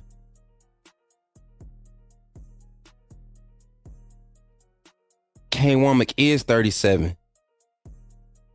Kane Womack did play at Ole Miss when I was in college. Because his dad was a defensive coordinator. You're doggone right. His dad was defensive coordinator at Ole Miss. And they was wondering why that boy didn't get on. Yeah, he was. Deshaun said, go check I have facts. I got Wikipedia too, fool. What do you think I used? I got Wikipedia too. But yeah, this staff is young, man. We got a young staff. I think these guys are going to be together. I originally said like 4 years, 5 years. I think we could hit 7 years. I think we could hit 7 years with this staff and get 3 to 4 national championships out of it. Realistically, somebody posted my boy Jay on Twitter. He posted an AI GPT chat of they talking about Kalen Deboer's tenure at Alabama. And if you look at all the Final Four finishes Alabama has, I said GPT chat might be on to something, y'all. Might be on to something. He played at Arkansas, but he ended up at Ole Miss too. Southern Miss too. I remember seeing him play at Southern Miss. We had a transfer quarterback from Southern Miss when I got to Faulkner. That's why Philip Moore was our quarterback. The AI was a great prediction. I think it was very entertaining. I don't know. I didn't know that it get that detailed. But yeah, that jump was cool. Yep. His pops had a lot of implementation in Mississippi State. In the state of Mississippi as a coach. David Womack is well known in the state of Mississippi as a coach. You get what I'm saying? So that's why and his Southern ties really are deep because of that. So I like our staff. But before we jump into our phone line segment, y'all, we're going to open up the phone lines here after this commercial break. I want to thank everyone for becoming a AAA member. All my AAA members, Man, run up some emojis, some AAA emojis in the chat. I'm going to get me a bottle of water. And by the time this commercial is done, I'll be back. And we will open up the phone lines. Marquita, get ready to bring the banners up. And we're going to do what we do, man. I appreciate y'all for hanging out with us today. We got about another hour and a half on this show. As a matter of fact, this show might go longer because our special guest will be on after the phone call segment. And I think y'all are really going to enjoy who I'm going to have on. So, again, thank y'all for tuning in. And after this break, we'll jump into our phone line segment. Here you go. Welcome. First of all, I just want to say thank you for joining the AAA family. By doing so, you have committed to supporting this channel monetarily, and for that, I cannot thank you enough. I'm glad that you saw fit to contribute to the growth of this network, and because of that, you will have access to all the behind the scenes content that we're going to be placing on this channel, backstage access to all the vlogs, VODs. We got all types of content. You will have early access to it. Also, any event that you see come out with outside with Coach Smook or anything sponsored or partnered with Coach Smook will be preferred. And we will all make sure that we're all taken care of. This community is going to continue to grow. Don't miss out on any opportunities to network. We have other content creators. We have business owners. We got entrepreneurs. This is Coach Smook Network because we believe in networking. We want to uplift the community. So thank you for contributing to helping that mission, seeing that goal. And that's really what we're here for, right? We're here to uplift and continue to grow. So thank you for all your contributions and welcome to the family. AAA SOS.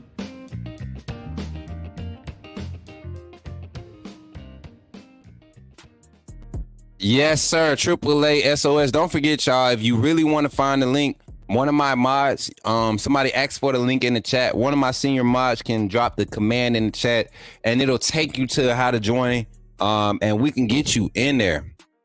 We can get you in there, get that birth certificate, jump in that Discord and get in on the action, man. Discord was fun last night, watching the game together.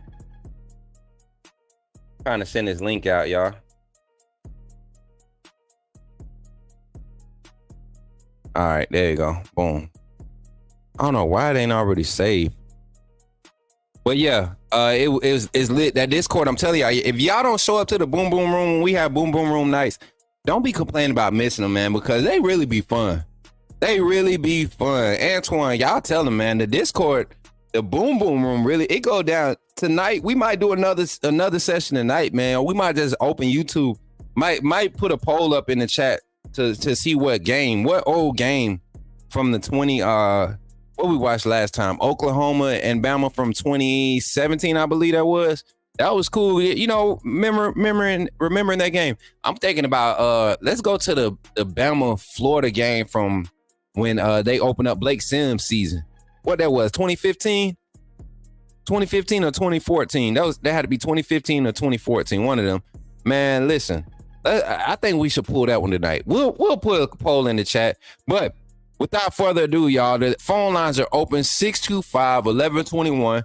Topic of discussion for today is Kalen Deboer, what he's done at Alabama, what your feels about it. Is Kalen Deboer really him right now? Like, he's shot down every doubt that we've had as a fan base. And I say we because I had my concerns, not necessarily doubts, but we had concerns, right? Y'all heard us talk about the ability to hire staff. You look at the staff, one of the highly rated staffs across the country, right? Getting a lot of love, this staff, a lot of respect. As we get our first caller in. Zachary, put me in the game, coach. You already know. Press 1.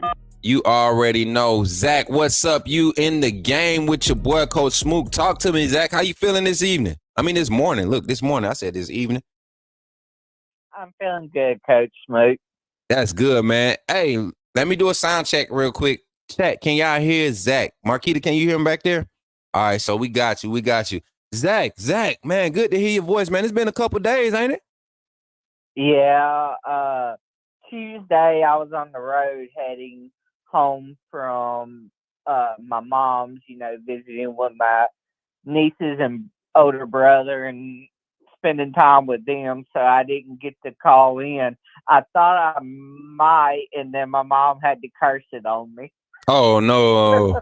Don't do it like that. Don't do it like that. It's good to hear your voice though, Zach. You know, I'm always happy to hear my frequent callers, my daily callers. Listen, today is we're talking about something that I think you're excited about, just like the rest of the Bama fan base. Kalen Deboer and how he continues to just, cancel out all the doubters, all the haters. I look at what he's done, man, and I'm in amazement to follow up Coach Saban and to have this type of momentum. Yes, we have not seen a snap of football played under Coach Kalen DeBoer other than the A-Day game, but I'm excited. Zach, give me your overall thoughts, man. Kind of talk about recruiting, how you feel like he's doing in recruiting, and the mode and everything. Just spill it. When it comes to Kalen DeBoer, what's he doing for you as a fan of the Alabama Crimson Tide?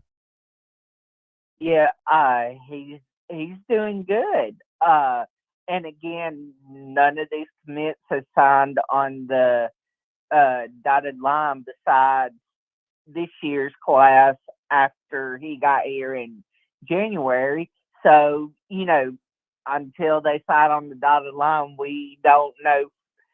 We don't know 100% sure where their mind is at, But with that being said, I believe he's going to get these guys to buy in and commit to the program.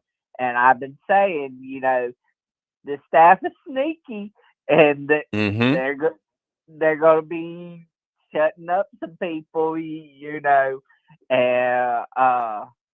but yeah, I'm just excited to see him do well, because even I had the questions whether he could recruit or not when he was hired, and so it's just, he has proven so many people wrong, and all the haters, they look like idiots.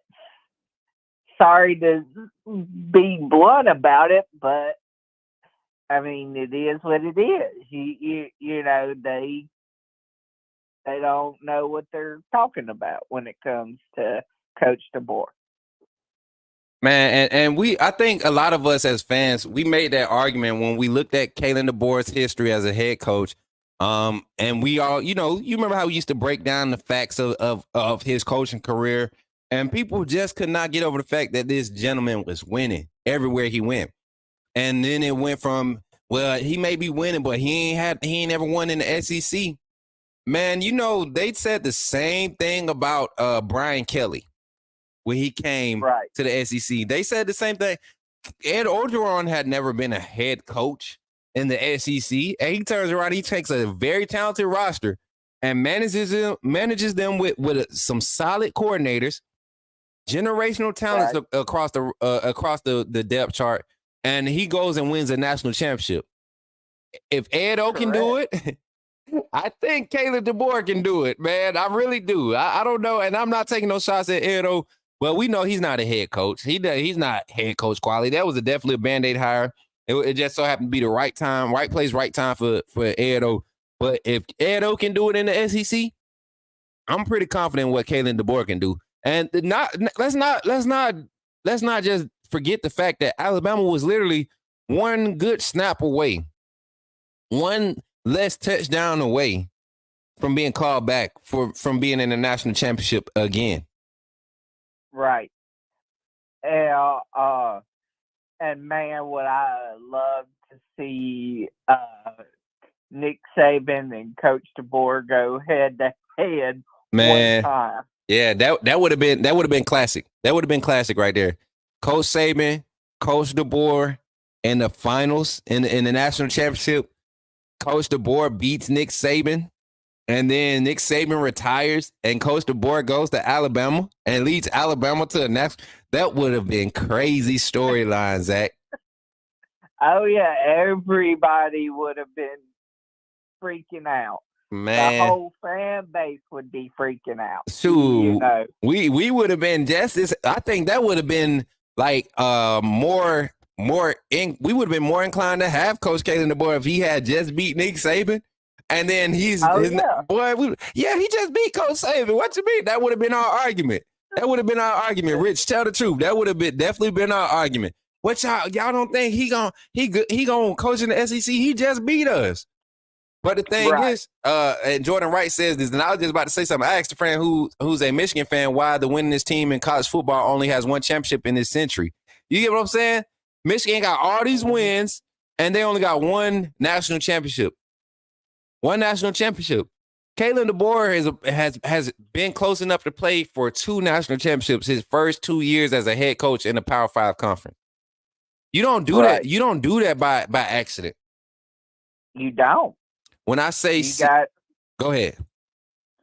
You got to have a great coaching mindset, great supporting staff behind you, not only at the AD level, but at the assistant coaching level as well. Mm-hmm. You got to have good talent. I'm not saying great talent because, I mean, Coach KD just proved you don't have to have great talent to make it to a national championship game. But hey, Zach, the Kinesis taking a shot at Michigan. I know you like these little shots. If you could pull that up for me, Marquita, the Kinesis. He says one natty that took 2.5 year cheating scandal to finally win the big one. Yeah. Shout out to Connor Stallions, baby. Shout out to Connor Stallions, the GOAT, man. The GOAT. I got some Connor Stallion shades I had in the car too. I'm gonna start wearing them on stream. Oh yeah. But yeah, and he's only gonna get better as a coach because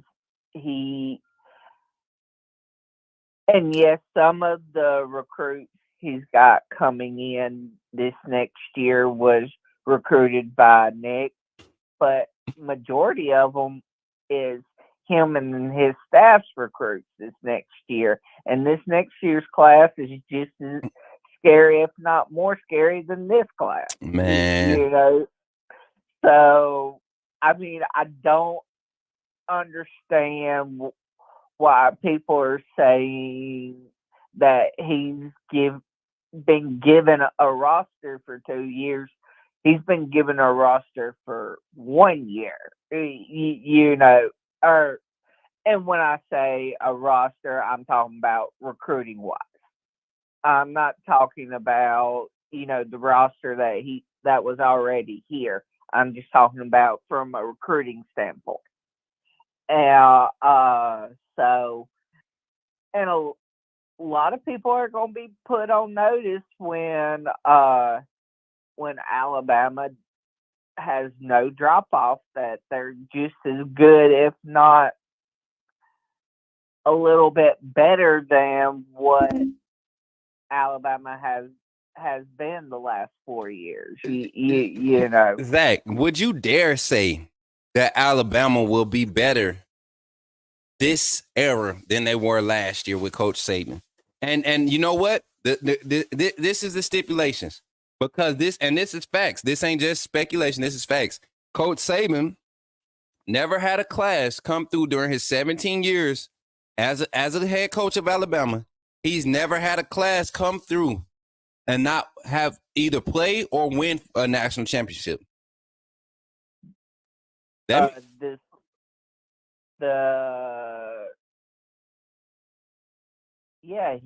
has it. A lot of the players that was from 2021 to 2023 hadn't won a national championship, and it was the first time ever in his 17-year history that there have been 3 full seasons without him winning a national championship. And that's why I said playing for one. See, people don't listen to that part, Zach. Like, people, like, they don't understand. As Bama fans, we usually are either playing for it or we're winning it. Like, that's been our thing for the past 17 years. Every 3 years, we're either playing for it or we're winning it. So everybody can't say, I knew you was gonna put that up, Marquita. I knew it. look, we had this talk. Zach, I got to yell at my sister real quick. Tuda, we done had this talk. I'm old now. We had this talk when I was 14. It's not Smooky anymore. Take the I and the E off. Don't be calling me that in public. Mama, go get to the phone. Mama, if you downstairs, go upstairs and get to the phone and take it from her, because I know she ain't gonna stop. She picking on me. And don't touch my juice no more either. Don't touch my juice. Remember what happened last time you touched my juice? Yeah, flashback. Uh-huh. I see you trying to touch my juice. See, she ain't gonna stop. Hey, Mods, I need my Mods to get my sister. I need my Zach, my sister acting up in the chat. I'm sorry, man. She gonna act up. That's how she do. She always trying to pick on me. But Zach, yeah, people don't understand that, man. Like this isn't new for Bama fans.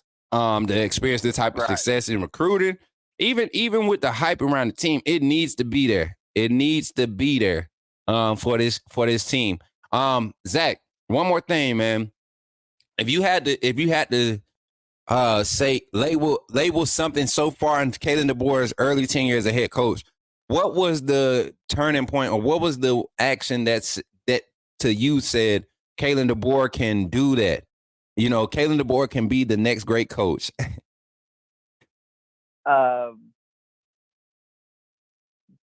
Due to Georgia, what Nick Saban was able to do to Georgia. Oh, and what was that? In your mind, what was that? Because I think Kalen Deboer has already started doing that to Georgia. You look at look at some of the recruits we're getting in this 25 class, the commitments we're keeping in this 25 class, and some of the moves that's happening with our class, the commitments that's happening with the 25 class at Bama, and what it's causing to happen in recruiting across the nation. I think he's starting to do that with Georgia already. He's getting those early subtle wins against Georgia. So, in what aspect do you mean, like, do what Saban was able to do to Georgia? Like, what you mean? As far as on the field, or what? On the field. Okay. And Nick was able to out-coach Kirby. And the reason why Nick was able to out-coach Kirby is because Nick taught Kirby everything Kirby knows, you know. Yep. And Kalen Deboer will do it in a different way because Kalen Deboer is Kalen Deboer, you know. He wins everywhere he goes, so he will figure out a way to out-coach Kirby. For sure. Keeping Ryan Williams. Caleb King says keeping Ryan Williams was probably his big turning point for him. I was going to say the same thing. Secured the number one recruit in state after he reclassified, graduated a year early. Ryan Williams could have pulled that, went back for his senior year, wait to see what Kalen Deboer was going to do, played the whole recruiting game. But nah, he committed, and even though he decommitted and showed some indecisiveness, you can't blame him. You can't blame him. Coach Saban just retired on me. I'm a part of my whole plan to come to college early was to play for Coach Saban and give Coach Saban a national title before he retires. I want to be a part of that. And that didn't happen. So, yeah, it threw him off a little bit. Right. And not only did Coach Saban retire, the wide receivers coach that was recruiting him also left Alabama. Man, hey, let's not even mention. If things that I've heard and that I've been able to find out about Holman Wiggins, thank God we didn't keep him, and thank God for Jamarcus Shepard, Kalen Deboer, and Nick Sheridan. I'm so Holman. Never. Let's all right. I'm gonna say this, Zach, and then we're gonna get to what everybody came in here for, anyways. I'm gonna say this. Holman Wiggins never really developed any wide receivers at the University of Alabama. He didn't have to develop Devontae Smith. He didn't have to develop Henry Ruggs, Calvin Ridley, Jerry Jeudy, Jalen Waddle, John Mechie, J-Mo. None of these guys did he have to develop. These guys were generational talents, and they teamed up. You couldn't find a weakness in that wide receiver core for about 3.5, 4 years, right? He never developed these guys. What they showed up and did as freshmen, they never rescinded. They never declined from what they did as true freshmen. You get what I'm saying? And then you couple that with early on in that his tenure, the best offensive lines and two of the top three quarterbacks in as far as Bama production statistically, you put them back there behind you. You don't have no choice but to enjoy the fruits of these great wide receivers. You talking about? I think all those wide receivers were top 5 in their top 10. All 3 of them in that class. Smitty, Ruggs, and Judy. They was top. All 3 of them was rated top 10 in their class. Right. So man, come on. And I agree. But I'm just I was speaking from Ryan Williams' perspective and what he said at the time. Mm-hmm. You know. So yes, I completely agree with you. Waddle, Smitty, Calvin Ridley, Jerry Jeudy, Henry Ruggs, all of them were such talent that he didn't have to develop them. But when you've seen Isaiah Bond, Kobe Prentice, and them from 2021 to 2023, when you seen them, those wide receivers come in that still needed to be developed to be prepared for the college game, you've seen a regression in wide receiver talent. Production. Not necessarily talent, just production. Lack of development and production. Yeah. Right.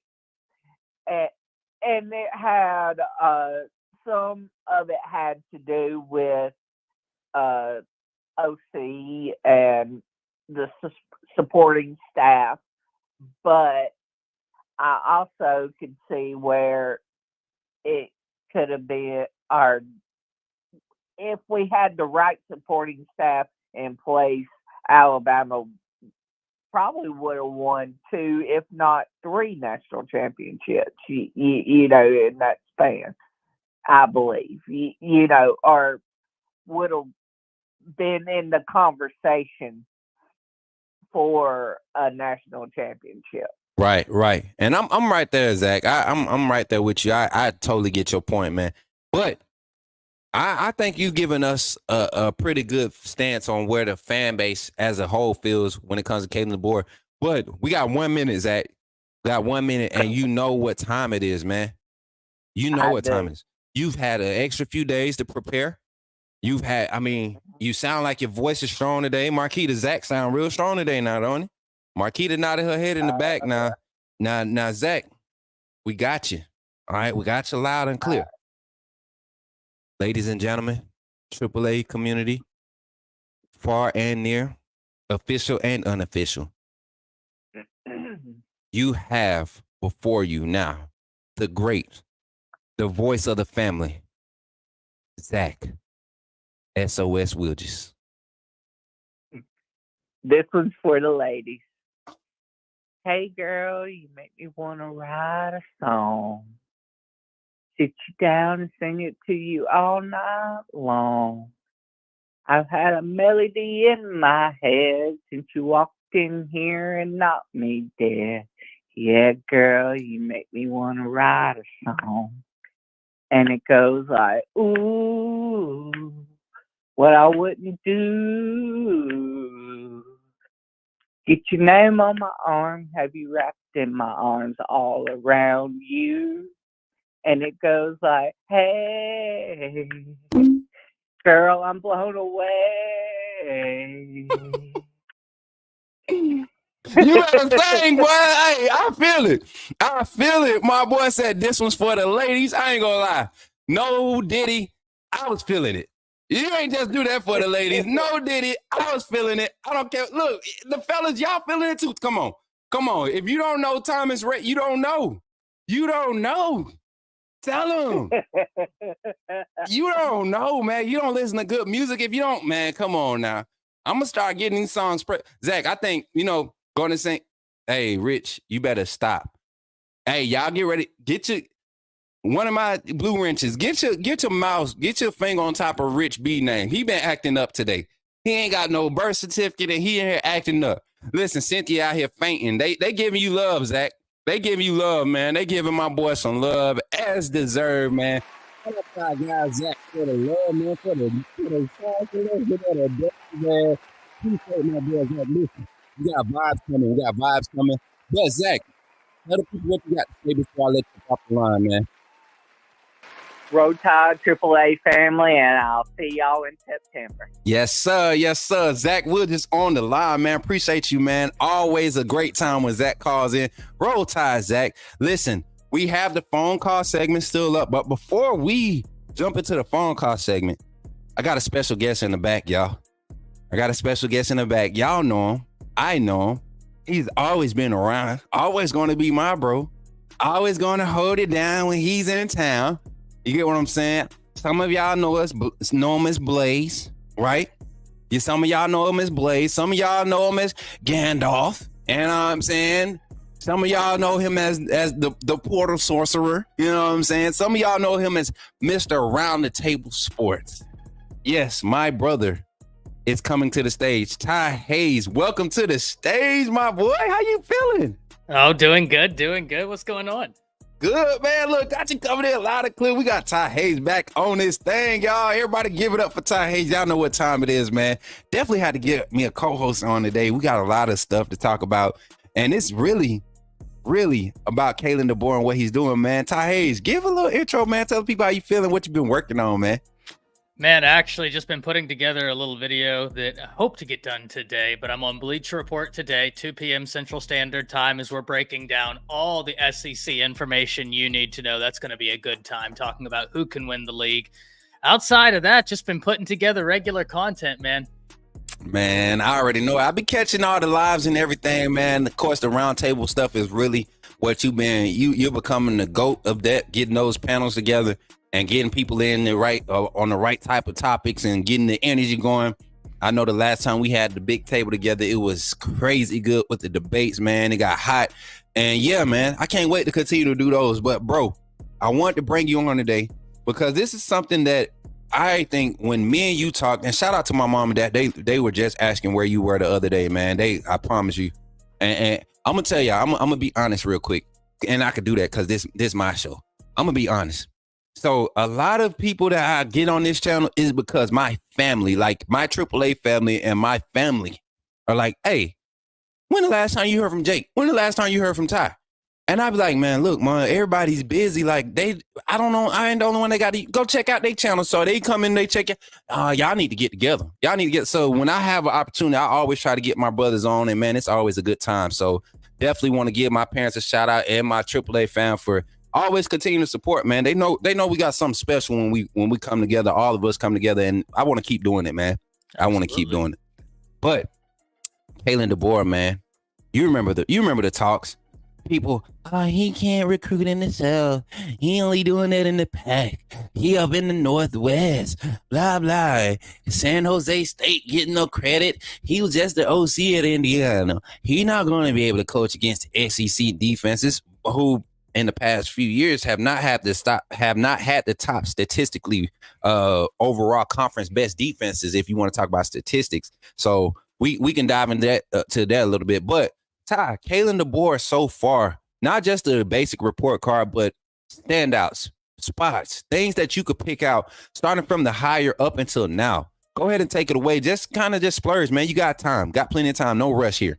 Yeah, if I'm grading, listen, whenever he was hired, assembling the staff and everything, I believe I gave the grade a B+ to an A-. And the only reason I did that is because I was like, listen, we are still so far into the infancy of this hire. There's just so much unknown. There is a lot of known. I know he can coach. I know I like a lot of the staff that he assembled, but there is a lot of unknown. And if you're questioning those unknowns, that's completely fair. But fast forward a few months. Now we have more information. Now we have a clear report card to which I can go off of. And right now, you'd have to give it an A+. And the reason why is simple. One of the things I talk about at length is I know we're in the NIL era and everybody wants to talk about they got this recruit off of NIL. And a lot of the times you're not wrong. But remember this, relationships are king. Even in the NIL era, relationships are king. There's a reason why when Damani Jackson did that interview, there was something he said that really stood out to me. It was when he said he was silently committed to Alabama. Then he went to USC and realized he was going to flip. The hardest thing he did was call Nick Saban and say, hey, coach, I'm not going to be there. I'm going to be committing to USC. What Nick Saban told him, dare I say, is the sole reason he's at Alabama now. Nick Saban said, hey, I get it. I wish you the best. And you always have a place here. That's not burning bridges. That's keeping relationships open. And the reason why I turn your attention instantly to relationships is this is a staff outside of Gillespie, outside of Roach, and outside of some of the supplementary guys that are in the background that don't get enough credit, that is competing against a Georgia, that have had continuity of relationships. They're competing against an Oklahoma, right? We're talking about a guy that Alabama wants real bad, Oklahoma wants real bad, Ty Haywood. I think it's going to come down to those two. Don't sleep on Texas, though. Coach Flood is a real good recruiter and a real good offensive line coach. But Coach Flood has a years-long relationship with him. Coach Biedenbow has years-long worth of relationships with him. Yet here comes Alabama charging in, really putting themselves at the forefront of this battle off of a month of relationships, 2 months of relationships. That's impressive. Whenever you're able to mitigate the length of a relationship with the quality of a relationship, that's how you know you hired the right guys. And it's not just relegated to Ty Haywood. You see Ty Jackson, you see Ackland Deer coming back out, Naeem Offer, right? Like someone who's been committed to Ohio State. You look at Coach Walton up at Ohio State, the quarterback's coach. That guy can recruit his tail off. But yet here comes Alabama. And now they're squarely in this battle. Mo Linguist hasn't been in Tuscaloosa for 7 months. And he's competing with the biggest brands in recruiting for a top 10 prospect in all of high school football. So right now, I would have to say this staff has an A+. We have got a more full report card. I know that there are the detractors, the naysayers. By the way, that same naysayer who called Keelan Russell a 3-star went on another rant 2 days ago saying that Alabama's SEC class is last in the SEC, ranking even behind Vanderbilt. However, here's the interesting thing. Whenever you go check 24/7 Sports or even On3, neither of those publications support that theory. But you want to know who is ranked below Vanderbilt? And this is what I found ironic. Dare not say the school in the boot. Dare not say Death Valley is behind Vanderbilt in any type of football ranking, recruiting, or anything. Dare not say it, and it be factual. Dare not say it, Ty. Yeah, it's a little bit disheartening when there are people like, we're out here trying to do this as independent creators, trying to get recognized and trying to get picked up. But it's a little bit disheartening when you have somebody that's on a national publication like ESPN getting paid buku bucks to just lie. To not even say things that are factual. He called Keelan Russell a 3-star. Per ESPN's rankings, he's the #1 dual threat quarterback in the nation. A 4-star. Right. Like, this guy's getting paid just to lie, just to say things that are patently not true.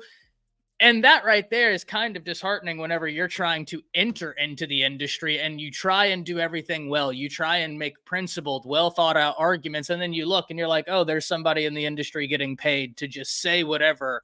And he's going to lie just to get clicks. Like that right there, that's something that I hate to see. Oh yeah. Boys sound like a mix of Fergie and Jesus. Yeah, man. Listen, so what's crazy is, and you said you jumped on top of it before I could get to it, is like with Kalen Deboer and this staff, man, you don't have to you don't have to guess what their direction is when they're approaching recruiting right now. You don't have to guess. If there's a top highly touted player that fits the mold of what they want to set and establish as the foundation for this new era at Alabama, they are not shy about going after him. Naeem Oford is one of those guys.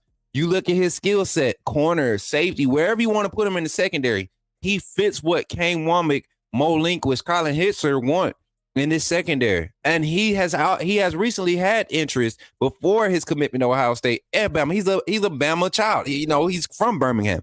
The young man is a hometown hero type kid. So his recent visits, four appearances, 8 total appearances on campus, but 4 visits in the past month or like that's crazy. Why are you on campus that much? And we saw the same thing happen with Ryan Williams when he initially decommitted, and he kept coming back. He kept coming back. You know, it wasn't for official stuff; just kept showing his face, and it didn't take long. So I would not be surprised to see a lot of these big names that were targets before Saban transferred. I mean, before Saban retired, it would not be surprising to see a lot of these names start to begin to flip. Now, Kalen Deboer, we talked a little bit about recruiting in the South. Schematically, I don't think neither you or I have ever had a worry about how offensively it would scheme up against the rest of the SEC. We see similar offensive styles and play calling already have crazy success in the SEC. Defensively, we have our worries about Kane Womack and this style of defense, but with the athletes that he has available, you look at the production it had at previous schools, you're satisfied.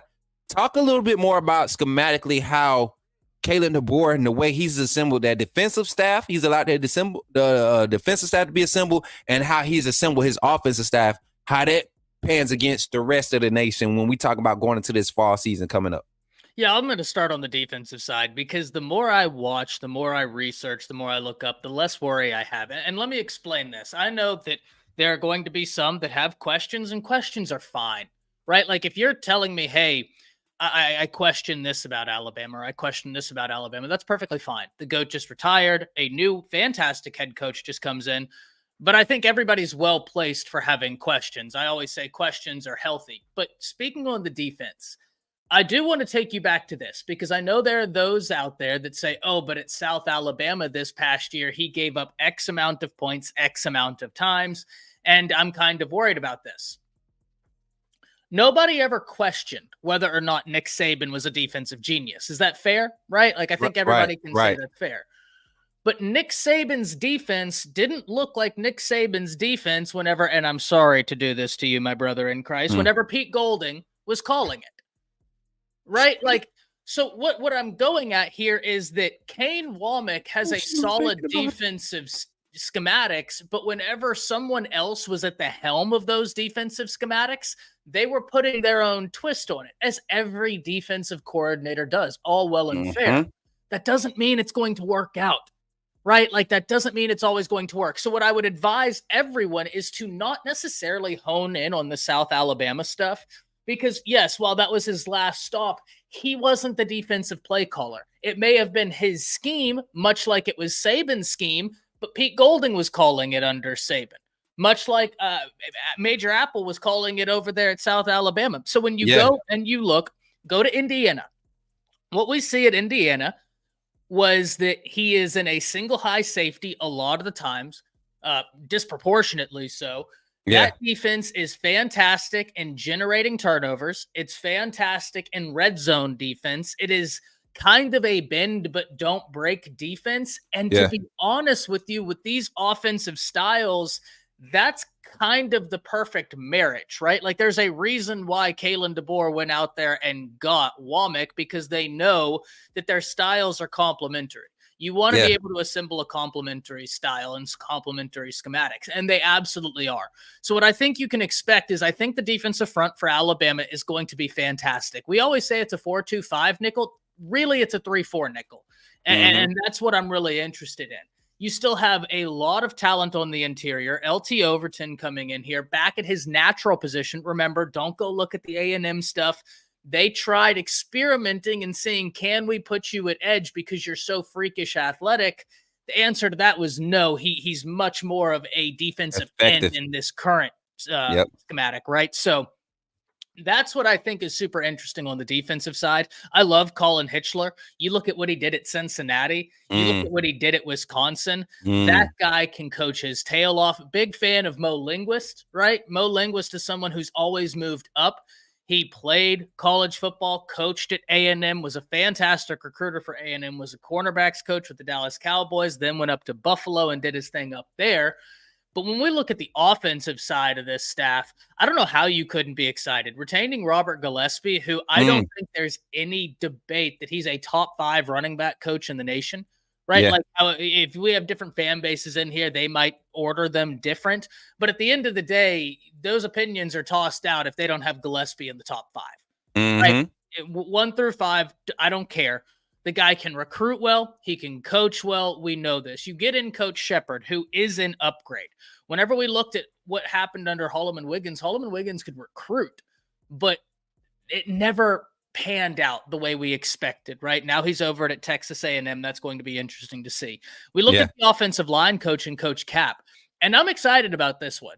Not only because of what Coach Cap brings to the table, because Coach Kalen Deboer has that pin and pull offensive blocking scheme. And I think that's his specialty. Yeah, I think it's going to be much more conducive to long-term success, especially when you hear these guys are already shedding weight. Like Tyler Booker's down, like, what was it, 20, 30 pounds? Yeah, 315, 320-ish now, right now with Tyler Booker. So that's that's crazy, right? That's going to allow much more flexibility. I'm really interested in that right tackle position. Elijah Pritchett, very talented. I think he can do a fantastic job there. But the guy I'm looking at is Formby, just because of this pin and pull. Whenever I remember Formby, I remember him being pretty light on his feet. And I think that he can be a guy that really excels in this blocking schematic. So from an offensive perspective, and then not even to talk about Coach Shepard. Right. I mean, goodness gracious, he just put 3 guys into the NFL, and now he has all these talented wide receivers.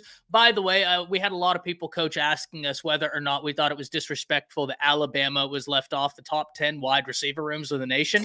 And I might even have some tomatoes thrown at me right now. I don't think it was. And the reason is because you have to think, if your job is to be like, okay, I need to be unbiased, I need to put together this list, you lost a lot of the production out of that room. I know Jermaine Burton, Isaiah Bonds. You have Kobe Prentice. You have Kendrick Law, both fantastic. But didn't get the opportunities last year. They didn't. And Jalen Hale went down to injury, right? Yes. Like, I've often wondered if Alabama would have snuck in at maybe number 10 if Jalen Hale was healthy. He goes down to injury. And so that's one where I look at it and I'm like, I think Alabama's wide receiver room is going to be fantastic. I think it's going to make them eat crow. But can I blame them for not putting it within the top 10 right now? No, absolutely not. And I think it's a good thing because it provides fuel, right? Fuel, yes. That silent, oh, you don't see us? Perfect. Because now I feel like a lot of this media stuff, it gets inexperienced coaches who follow this, who really don't, they don't really get into their scouting report like they should. And we have a few of those early in the season who are going to base a lot of their approach based off of the unknown, right? They don't get to see the day-to-day of these young guys. They don't get to see the day-to-day of a Kendrick Law and a Kobe Prentice being in a dual pass concept. And you get what I'm saying? They don't get to see Caleb Odom on a deep crosser. They don't get to see all of that. So I like it for the receiver. They don't get to see the tight end implementation in the passing game. Knowing that CJ Dupree was handcuffed a lot last year, was overlooked, or the scheme wasn't schemed up for him. But knowing his skill set, we know, but they haven't been able to put that on tape yet. And that's where you got to, when you talk about preseason, that's why I like the O-line thing. You look at our O-line, we've added Parker Brailsford, and you bring back a majority of your production from last year. You lose J.C. Latham, but you still have Booker. Your interior is solid. You have highly rated on the right side with Wilkin Formby, and you got return of highly rated true freshman from last year, Caden Proctor, possibly, being a projected left tackle starter. You have reason to believe that this O-line can be a top 5, top 6 offensive line. Nothing wrong with that. But to say our wide receiver core is top 10 right now is just wishful thinking. It's all speculation. Not wishful thinking, but speculation because of the talent that you put on paper. And I agree with it. We're not top 10 right now. It got to be proven. Just like everything else. With everything we're speculating about, even with Kalen Deboer, has to be proven. One thing he has behind him is the winning record, like you said. But go ahead. I just had to jump in on that. No, 100%. And I can't, and I've said this before, I can't in good faith, right? Like if I have 2 wide receiver rooms and I think, okay, they're both real talented, I'm both real excited to see both of them, but one of them has more production than the other, then I can't in good conscience rank the one that doesn't match the production over the one that has increased production plus talent, right? Right. So that's why I looked at that list and I was like, okay, I get it, right? Like they're looking, there are rooms that return more guys, have more production, all well and fair. But the last area of this offense that I think we've talked about a lot, but it continues to need to be talked about, is what they're bringing together in terms of quarterback coaches and guys that are going to help out this offense. Ladies and gentlemen, Alabama has not had an offensive staff that I would even compare to what they're rocking right now from a quarterback developer standpoint since 2020 with Steve Sarkisian and AJ Milwee. When those two cats were at Alabama, I mean, you saw what Mac Jones was doing. You saw what the quarterback was doing, and a lot of it was schematic based, where when you looked at Jalen Milroe, you had a situation where they didn't do anything to help Milroe.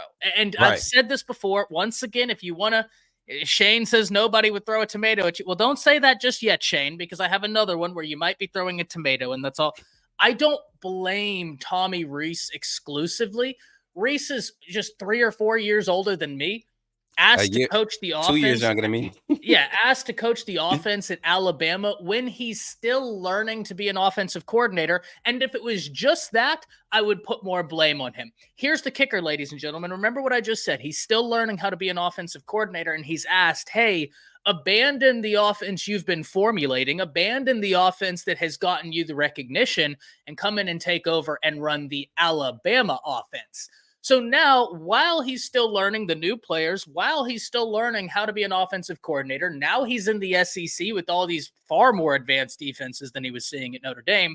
He's being asked to say, hey, learn Alabama's offense. That's a lot to learn, especially in a 1-year sample size, right? You have a brand new quarterback in Jalen Milroe, who Bill O'Brien failed as a teacher. If any teacher tells a student, I'm not going to teach you because I think you need to be in that classroom over there, they have patently failed as a teacher. That's exactly what he did, right? I'm not going to go any further on that because that really fires me up. So I don't necessarily blame Tommy Rees. I think Tommy Rees did the best he could, but let's also call a spade a spade.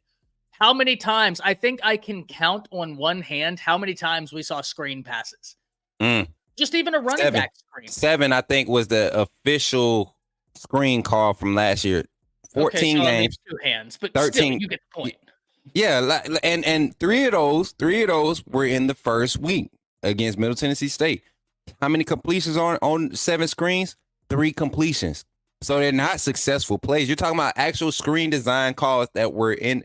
If they weren't thrown off by a bad snap or just blown up because of how it was schemed up, 7 screen calls all season. Yeah, and you have a young quarterback. You know the offensive line is doing real well in run blocking, right? Which that completely makes sense. That's whenever you're talking offensive linemen, ladies and gentlemen, especially young ones, you can always expect, for the most part, that they're going to be better at run blocking than they're going to be at pass blocking. That's right. Just the nature. It's the difference of firing off and engaging as opposed to catching somebody. And it makes sense to me whenever I look at a Caden Proctor, and he was much better at run blocking than pass blocking. He's 18 years old, and he gets to engage as opposed to catch. Yeah, catch. That makes complete sense.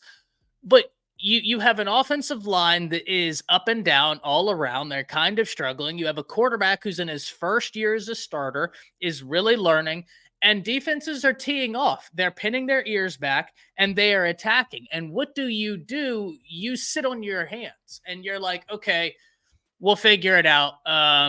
We'll go deep again. That requires time.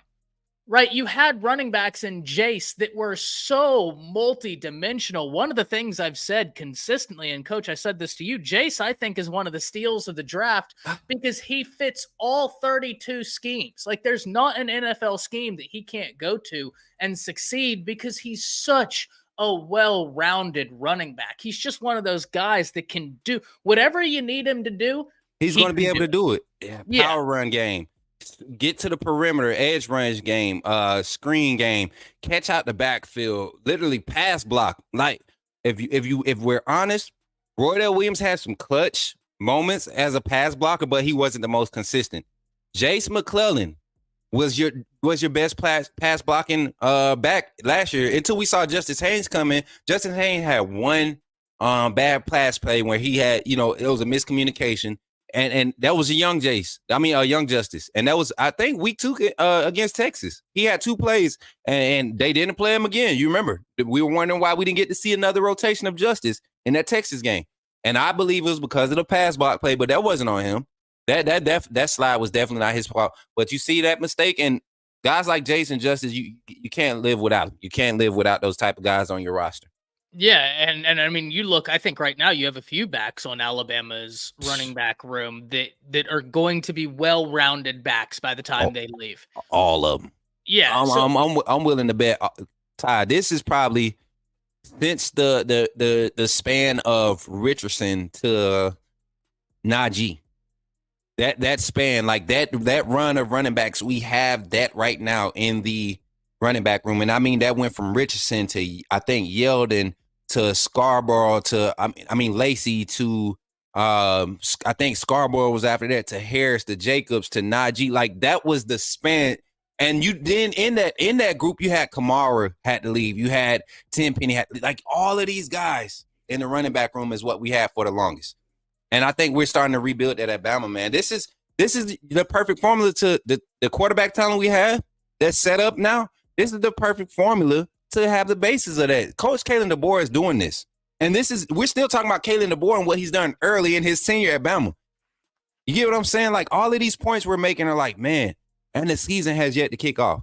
Things that we were happy about Saban doing in year 2, in his tenure, year 3, Kalen Deboer is coming in with these assets and tools available, readily moving, and a lot of this stuff he doesn't even have to have his hands in. It's because he has experience around him moving these pieces around. Yeah, and he was left.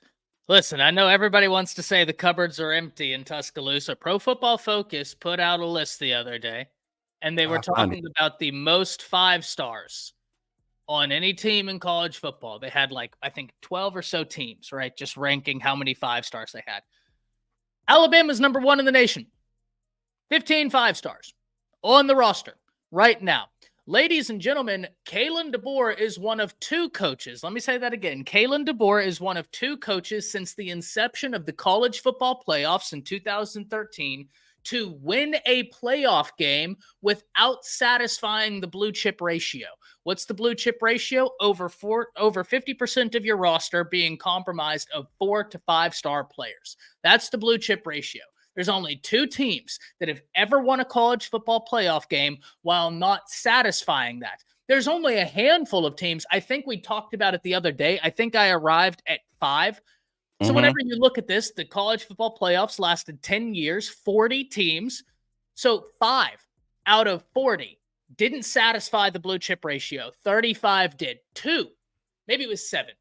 Regardless, right? Like, you get the point. It was a very small percentage of teams that didn't satisfy the blue chip ratio that ended up making it. There was only 2 that won a game. TCU with Sonny Dykes. Yeah. And Kalen Deboer with Washington. The only 2 teams that didn't have over 50% 4-stars and yet won a playoff game. Now you look at what he has, and that blue chip ratio isn't even in question. 15 5-stars on the roster, a bunch of top 100 4-stars, a bunch of top 300 4-stars, and 3 stars that have been vetted and evaluated by none other than Nick Saban himself. This roster is loaded. And then we look at what they did in the transfer portal. I understand they lost a lot. But guys, this is why, and I know that it's all fun and love, right, whenever you're going after your rivals on Twitter. But whenever Georgia, after they lost the SEC championship game, everybody was on Twitter being like, what's happening to Georgia? Because they were losing players. I didn't say anything because that's just college football in 2023 and 2024. At the end of the season, you are going to have turnover. Nothing wrong was going on in Athens. There was nothing wrong. They were just processing. They were just at that point. Alabama did lose some guys that hurt. Let's be 100% honest here. Alabama did lose some guys that you really wanted to keep. But a lot of the losses were what I would call natural college football losses, Yep. right? And That's what it is. natural turnover for a program like Alabama. You got to understand, if you're a 5-star on Bama's roster your freshman year and Bama's struggling, right? Or they're not performing to Bama's standard, and you're not getting the looks to get an opportunity to restore that energy, that's a big boom. I'm supposed to be the guy that you came after, and I don't get a chance to be out there. That's where Earl Little's approach was when he saw guys like Jalen Key, getting walked down in the slot and getting burnt, or watching Trey Amos struggle early on when in practice, Earl Little is locking up the number ones and the number twos in practice, And I mean, there was a lot of guys. Jake Pope felt like he should have had opportunities when Jalen Key was out there struggling, and they kept throwing Christian Story out there, who didn't get healthy until his second opportunity to be on the field. He wasn't fully healthy. So why wasn't Jake Pope throwing out there? Caleb Downs and the Texas game was struggling. We didn't see Jake Pope get a snap, but then you look at all those guys that transferred, man. Christian Story, Jake Pope, Trey Amos, Antonio Kite.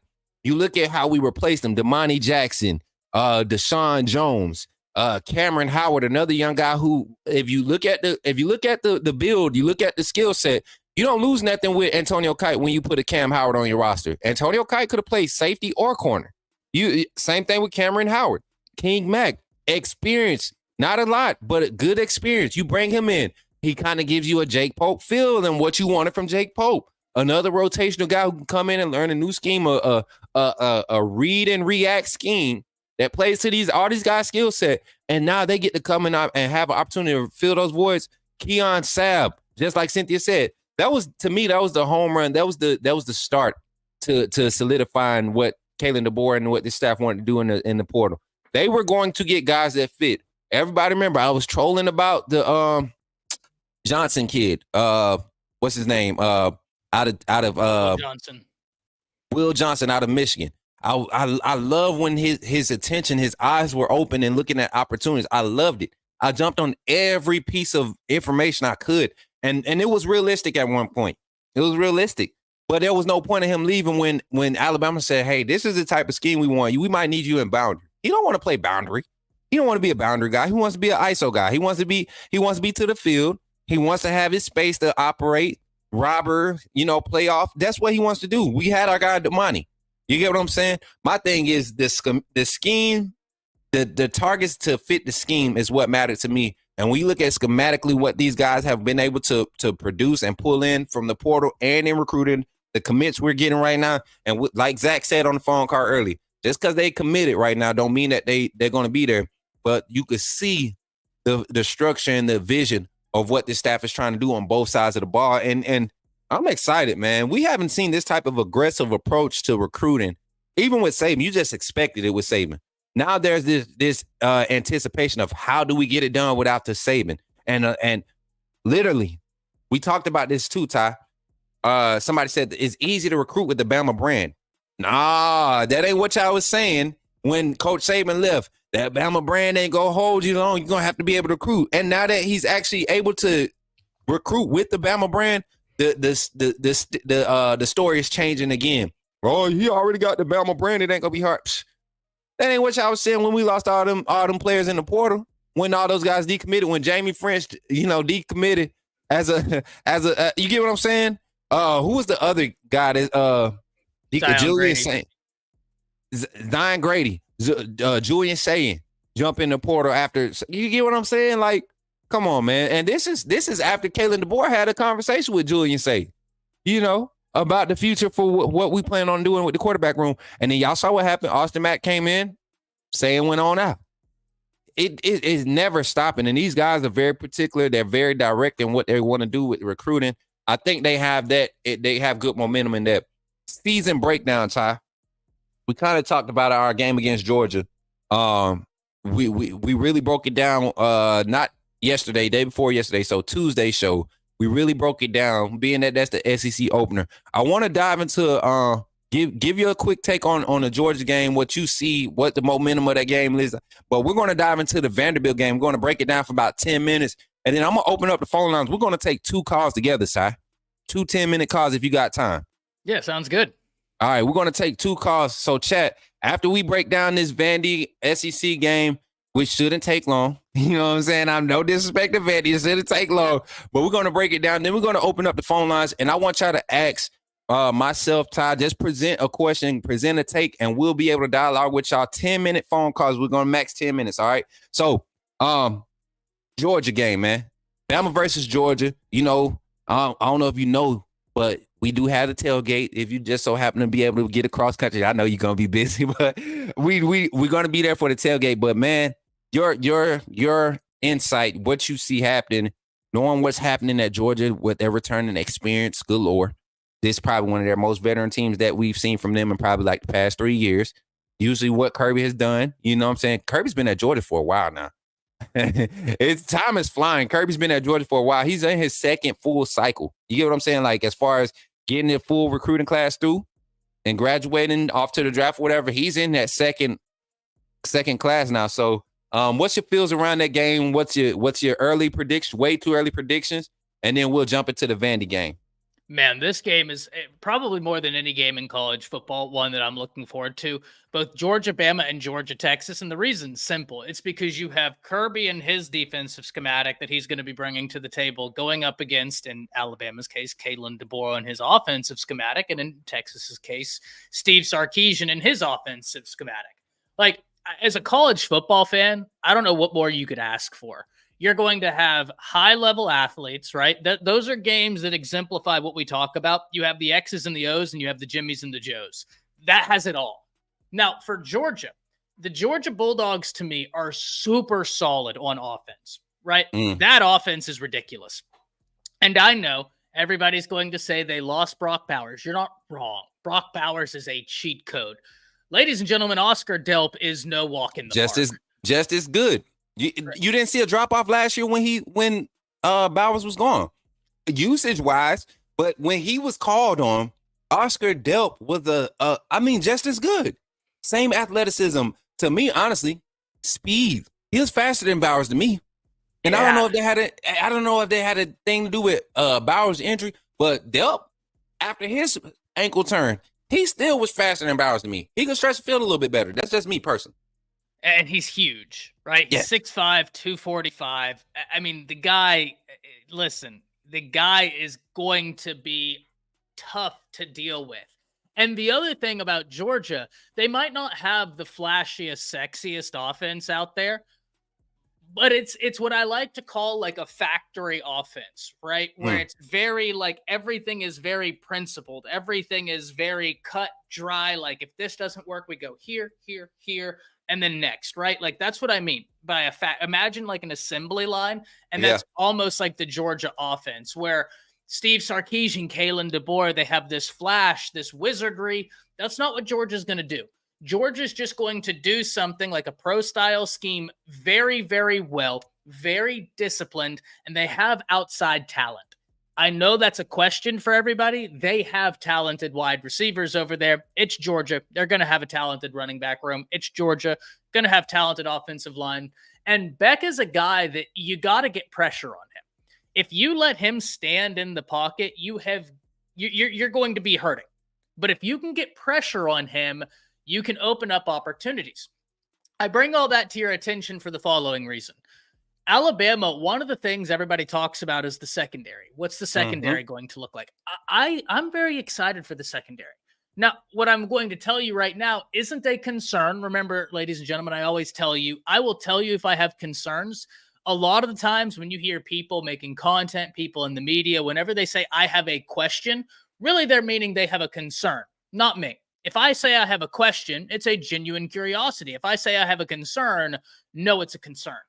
I'm really excited, but I have a question for what Alabama's pass rush is going to be. Why? Because you just went from Will Anderson, Dallas Turner, Chris Braswell. That's an insane run, right? Like they don't have guys like that in the cupboards just waiting. Those guys are different. Now, does that mean that Alabama doesn't have a full cupboard of very talented guys? Of course they do. I've often said that's the most talented room in all of college football is Alabama's outside linebacker pass rusher room. But you just lost guys that would make all-time lists, right? Yeah. Like if we're going by eras, how are you not going to put Dallas Turner and Will Anderson as the number one duo of their respective era of the, I mean, how? That's just an insane duo that you have. So that to me is going to be an interesting question. Now, the answer to that question is I think Alabama is going to be able to generate a consistent pass rush from the interior as opposed to the exterior with Tim Keenan and with Jaheim Otis. I think those two right there are going to wreak havoc. And then it's just all about like who on that outside room is going to emerge as a pass rusher. From an offensive standpoint for Alabama, I think Alabama's offensive line is going to be very good. And one thing we do know about Georgia and the Kirby Smart, Nick Saban defense, you have to be able to stretch the defense if you're going to win.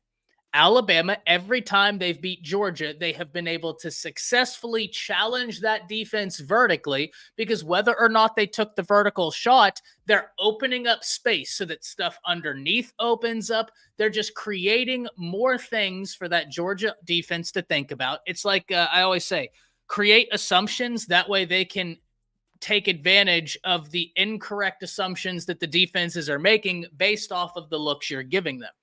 Right. Kalen Deboer has the ability to do that. He's going to be able to test this defense vertically. Jalen Milroe has a fantastic deep ball.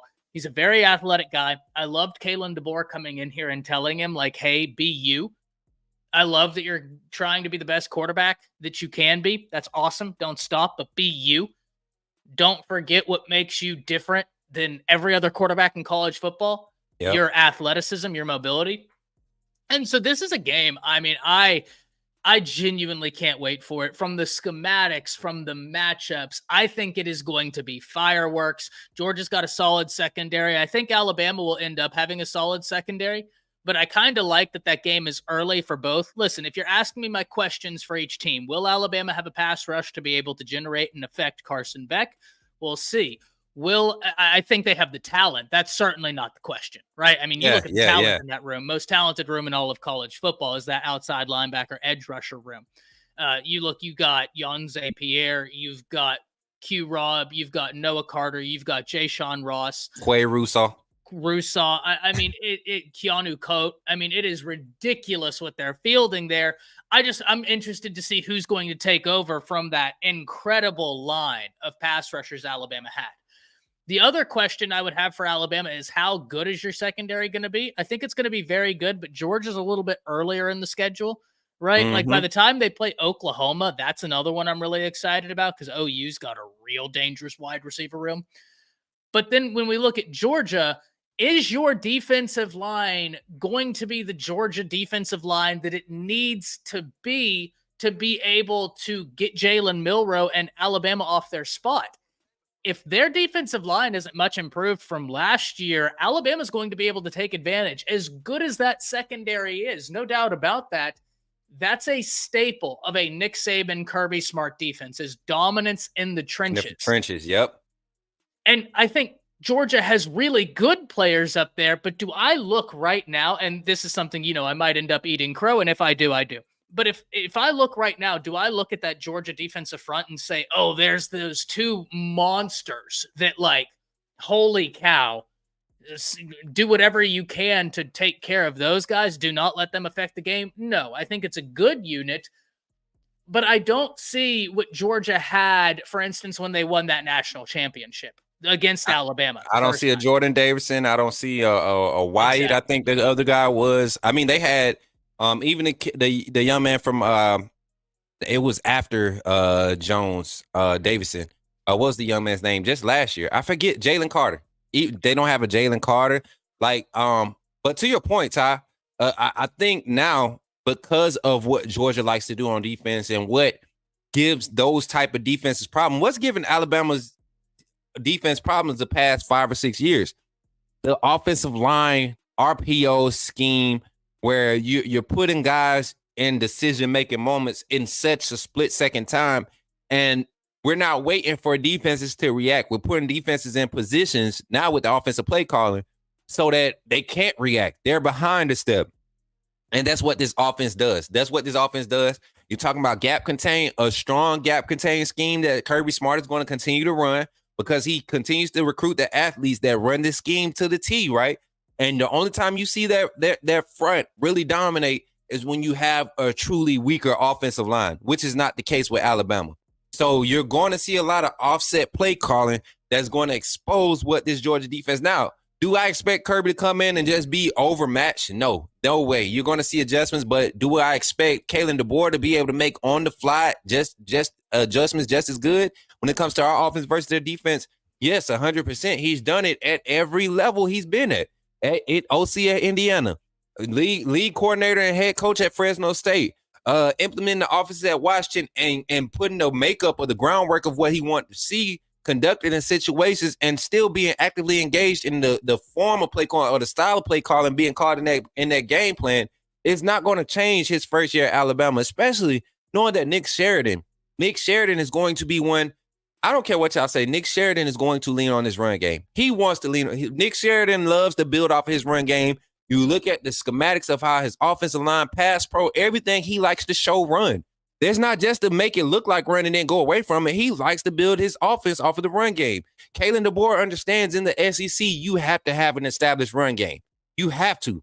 So a lot of people think the passing game is going to be a key. Just watch how we scheme up the run game. The double pulling guard to the weak side on a counter. You usually have strong side pull to weak side. You might pull your strong side tackle to the weak side on the counter. You might pull your strong side guard to the weak side on the counter. But never have you seen double guard pulling, meaning you're opening up gaps and you're counting on tight end and tackle on the weak side to slide down the strong side, to slide down and contain that gap while your guards are pulling behind that to the opposite side, putting two linemen in space with maybe a wide receiver out in the open.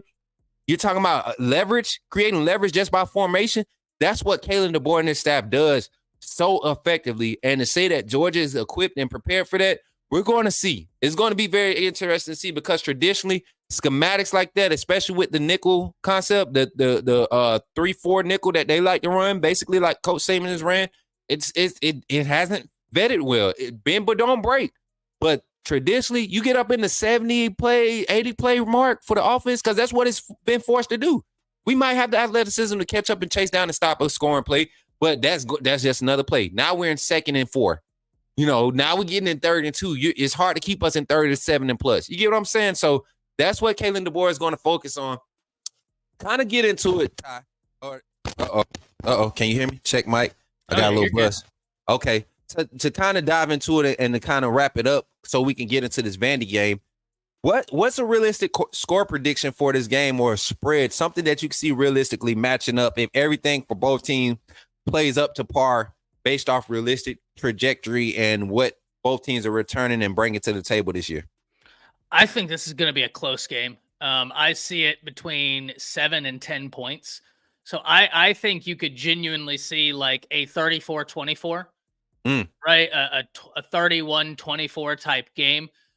Because I think Alabama's defense is going to be surprisingly good, right? I think that they're going to be able to present things that will give teams a little bit of problems, right? You talk about the difference in coverage from match to vision, what they're going to do now. And if they can affect Carson Beck, I think they can be able to be successful. So I think this is going to be a close game. I think at the end of the year, this might be a game we see twice. Yeah. And you know what? I said best case scenario, we see this game twice, but I'm gonna be on the other side of that, Ty. I think the first matchup, and this is my reason, and I'm gonna tell you this. I've seen it happen to Kirby so many times. It's just been against teams that don't talent wise can't go as deep as Georgia, but Missouri did it to Georgia last season because of Kirby's unwillingness to come out of that gap scheme and rely on those guys to get home. You're not dealing with an inexperienced offensive line this year at Alabama. And then also Jalen Miro, if you look at how Kirby played Miro last year and with that double spy, he understands the athleticism of Miro. You put a scheme in Miro's pocket and get him, the snap is getting to him, and he's able to see a lot of those concepts and those reads early without looking at the ground trying to catch the ball first, right? He's able to see a lot of those hot reads when you're sending that edge or you're bringing the short corner and the edge blitz from the strong side, right? When we're to the field, those things are going to be able to be seen with a proper snap. That's one. That's one thing I can count on from Parker Beresford. Let's get the snap count. Let's get the snap right. But secondly, understanding that a lot of these formation shifts and these protection shifts are going to be so easily interpreted because they are basic concepts. If we're shifting right and we're still going to give handoff look, I guarantee you the handoff look is not a cross face handoff. It's a counter look to keep the backside in from being able to just blow up a play. You're still giving Miro the opportunity to read the backside, the weak side in, find out what he's going to do. If he crashes, I'm pulling, right? If he crashes, I'm pulling. I'm letting my running back take on the block, and I have a quick slant behind it, one-on-one with my ex receiver on that side. And I wish we had the film to break it down because I know I'm just rambling, but there are so many opportunities based off just how this offense is scaled and play call is projected on levels, not from the run game all the way to the passing concepts. We're going to see such a diverse set of play calling that Kirby Smart and this staff, they're going to have to go to basics. And anytime you go to basics, you're praying to have bend but don't break. We saw Coach Saban do it and still do it a lot last year. Tennessee game, went back to the basics. You get out of that odd front, you go even, you go base alignment on everything, and you make your guys play. I had the game 45-18. I really do. I think this is the game where even the defensive scheme, Kane Womack and his aggressive nature on the defensive side, I don't think Georgia will be prepared to handle those pressures. They struggled with it against Auburn. Missouri dialed up hella pressure against them last year and gave that experienced offensive line. Georgia had one of the best offensive lines in the nation last year. Missouri gave them a lot of pressure. It wasn't a lot of sack. I think Carson Brett got sacked 3 times in the Missouri game, but he was pressured like 9. He was hurried like 9 times. And that's a Missouri defense that wasn't the best, but they were just efficient. They were completing what they did, and they relied on that aggressive nature. So Kane Womack, with the skill sets he has available, I think it causes an early disruption. And because of how early it is in the season, that's one of those games where Kirby, he chalks it up, he tries it, he sets it up, he chalks it up, takes that L, focuses on clearing the rest of the season, and look forward to seeing a different style of game or different play calling game. And if we was to see him second, but if they don't, Georgia might lose 3. They gotta go to Texas. That might be a noon game. You get what I'm saying? I think they have to go to Tennessee this year. You know, and they have Auburn as much as I almost threw up. Time. Sorry. They have Auburn scheduled for their homecoming. They have Auburn, their rivals, scheduled for their homecoming the week after they play Alabama. They're going to destroy Auburn. You think so? I don't know, Ty. I don't know. Peyton Thorne is still throwing the football. Yeah. Hugh Freeze is going to have something up his sleeve for Kirby. I don't care if it's 4 or half. That's going to be a different game. I mean, look what they did last year, man. And Hugh Freeze had no assets available. Peyton still looks horrible. I don't know. That's a nervous game to have for homecoming for me. I don't care. I hate Auburn. I don't respect them on no type of level. But you don't do that with your rival, man. These boys still play college football. As much as I hate them, they still play college football. And they're in the SEC. Man, as long as Hugh has won some big games, but it's not like I look at Hugh and it's like, oh, you've put together a season of huge wins. Never. Like that's not been his thing. I don't think they have the quarterback. And in that spring game, and listen, I know it's a spring game, that secondary for Auburn looks real compromised. Horrible. And I'm glad I said, Antonio Kite, you left. No disrespect, little homie, but you definitely needed a lot more development than what you thought because he was out of phase. And it's just a bad look across the board. But the one thing that did look strong once again with Auburn, they continue to put a solid defensive front, depth at the defensive line, depth at the linebacker position. Like they continue to reload there. And we know if you can get Georgia in that 3 yards in a cloud of dust type of game against Auburn, it always gets interesting. So it's yet to be seen, but I appreciate the take on that. Vanderbilt, let's talk about it real quick. I don't see any problems here. We're talking SEC breakdown for Bama real quick. And it's no disrespect to Vandy, y'all. No disrespect to Vandy. I just think you're in another year where you're Vanderbilt.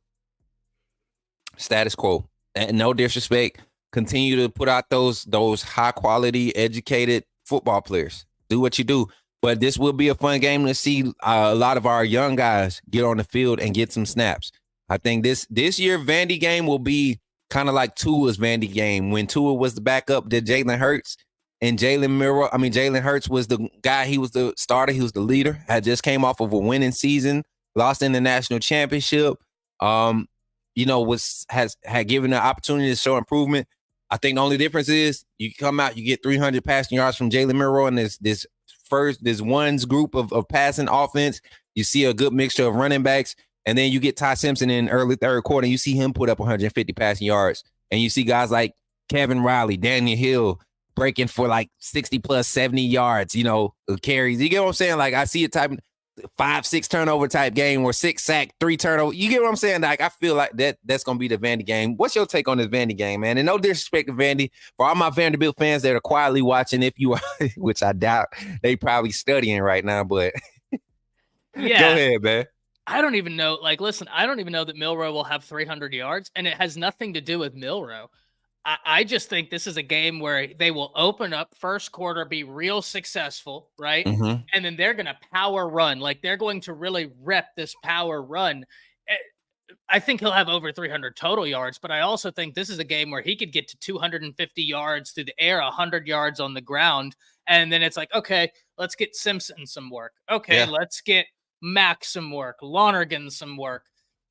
And it's just because like the power run game alone is going to be able to do a lot of good things for Alabama. And coming off of that Georgia game, right, win or lose, that's going to be a great time to be like, okay, we still have some really interesting games up in front of us. So let's make sure with this power run game is deep with all the running backs that when we call on you, what you're going to be doing. So I think they could get us into a situation where they have Ty Simpson in there. They got Daniel Hill or Kevin Riley or Richard Young, and they're throwing the ball, not necessarily to throw the ball, obviously to throw the ball, but like that's not going to be like the end goal is like a touchdown. It's going to be to hope, is Vandy going to send pressure? That way Hill, Riley, and Young can get acclimated to pass blocking, right? That way when we call their number at the later stretch of the season, maybe an SEC championship game, we know all of our running backs have experienced pass blocking, all that good stuff. So I think that Alabama is going to, they're going to handle Vanderbilt. And I think it's going to be a fairly easy game. I think a lot of guys are going to get reps. And I think the power run game alone would be enough to put them away. Right, and I'm right there with you. And the 300 yards, if it's going to be 300, I'm talking about Miro passing the ball 18 times, 15 to 18 passing, big plays where you just see guys, Caleb Odom probably get him a deep one, Kendrick Law, Kobe Prentice, Emmanuel Henderson probably give us a flash of what he's going to bring to the offense. Then you get Ty Simpson, and Ty Simpson is not going to pass on the opportunity to rip the ball. Any pass plays, he's going to be looking. I mean, that's just his mentality, and he has the skill set to do it. And you're talking about a second group O-line who is just nasty. You talking about at center. You might have Rock Montgomery lining up at center with that second group, and I'm telling you, I'm excited to see him.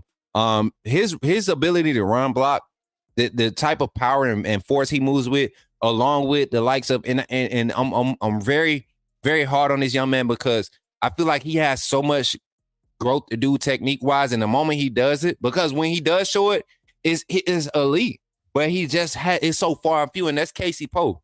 I think Casey Poe just needs, I don't know what it is, lock in, young man, because next year he's going to be given the opportunity to be one of those guards. He's going to get the opportunity. Joseph Ionoda, we might see him as the second group center, and Rock Montgomery be at his more natural position at guard. But then the tackles behind those guys, the likes of maybe a Bertrand who might not be the starter this year, might not get an opportunity to be the starter with Caden Proctor fitting in and starting to make, drop that weight, shed that weight, and Will inform me with the lead he has.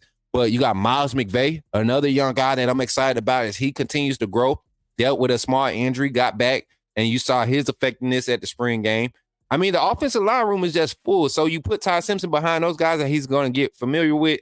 No reason why he's going to slow down with his style of delivery and the play calling. And then, like you said, the running back room is just going to eat, man. Kevin Riley is top 10 running backs of the freshman class right now by PFF. One of the top 10 running backs in his class. Daniel Hill, who's crazy, is crazy that he's not top 10. He's been on campus, and he was actually rated lower than Kevin Riley. And we see what he's able to do. Power run, catch out the backfield, whatever. Pass block, you've seen his effectiveness early on in his young career at Alabama. So, like you said, I think the offense kind of has their way, and the defense really just kind of, they have a coming out party with this game. I'm ready to see that pressure dialed up. I think this is the game where you see a lot of exotic stunts and blitzes, 5-6 man pressures where the back end gets to getting a lot of man lock situations. You're going to see a lot of traveling against Vandy because their offense is going to try to keep it in house. They're going to live with what they know. And that's going to be good for what this defense needs as far as growing. And we're not saying Vandy is going to show up there and let Bama practice on them now, but it's just, to me, it's just a unmatched thing when you look at talent on rosters, you look at scheme. It's just not a good deal for Vandy.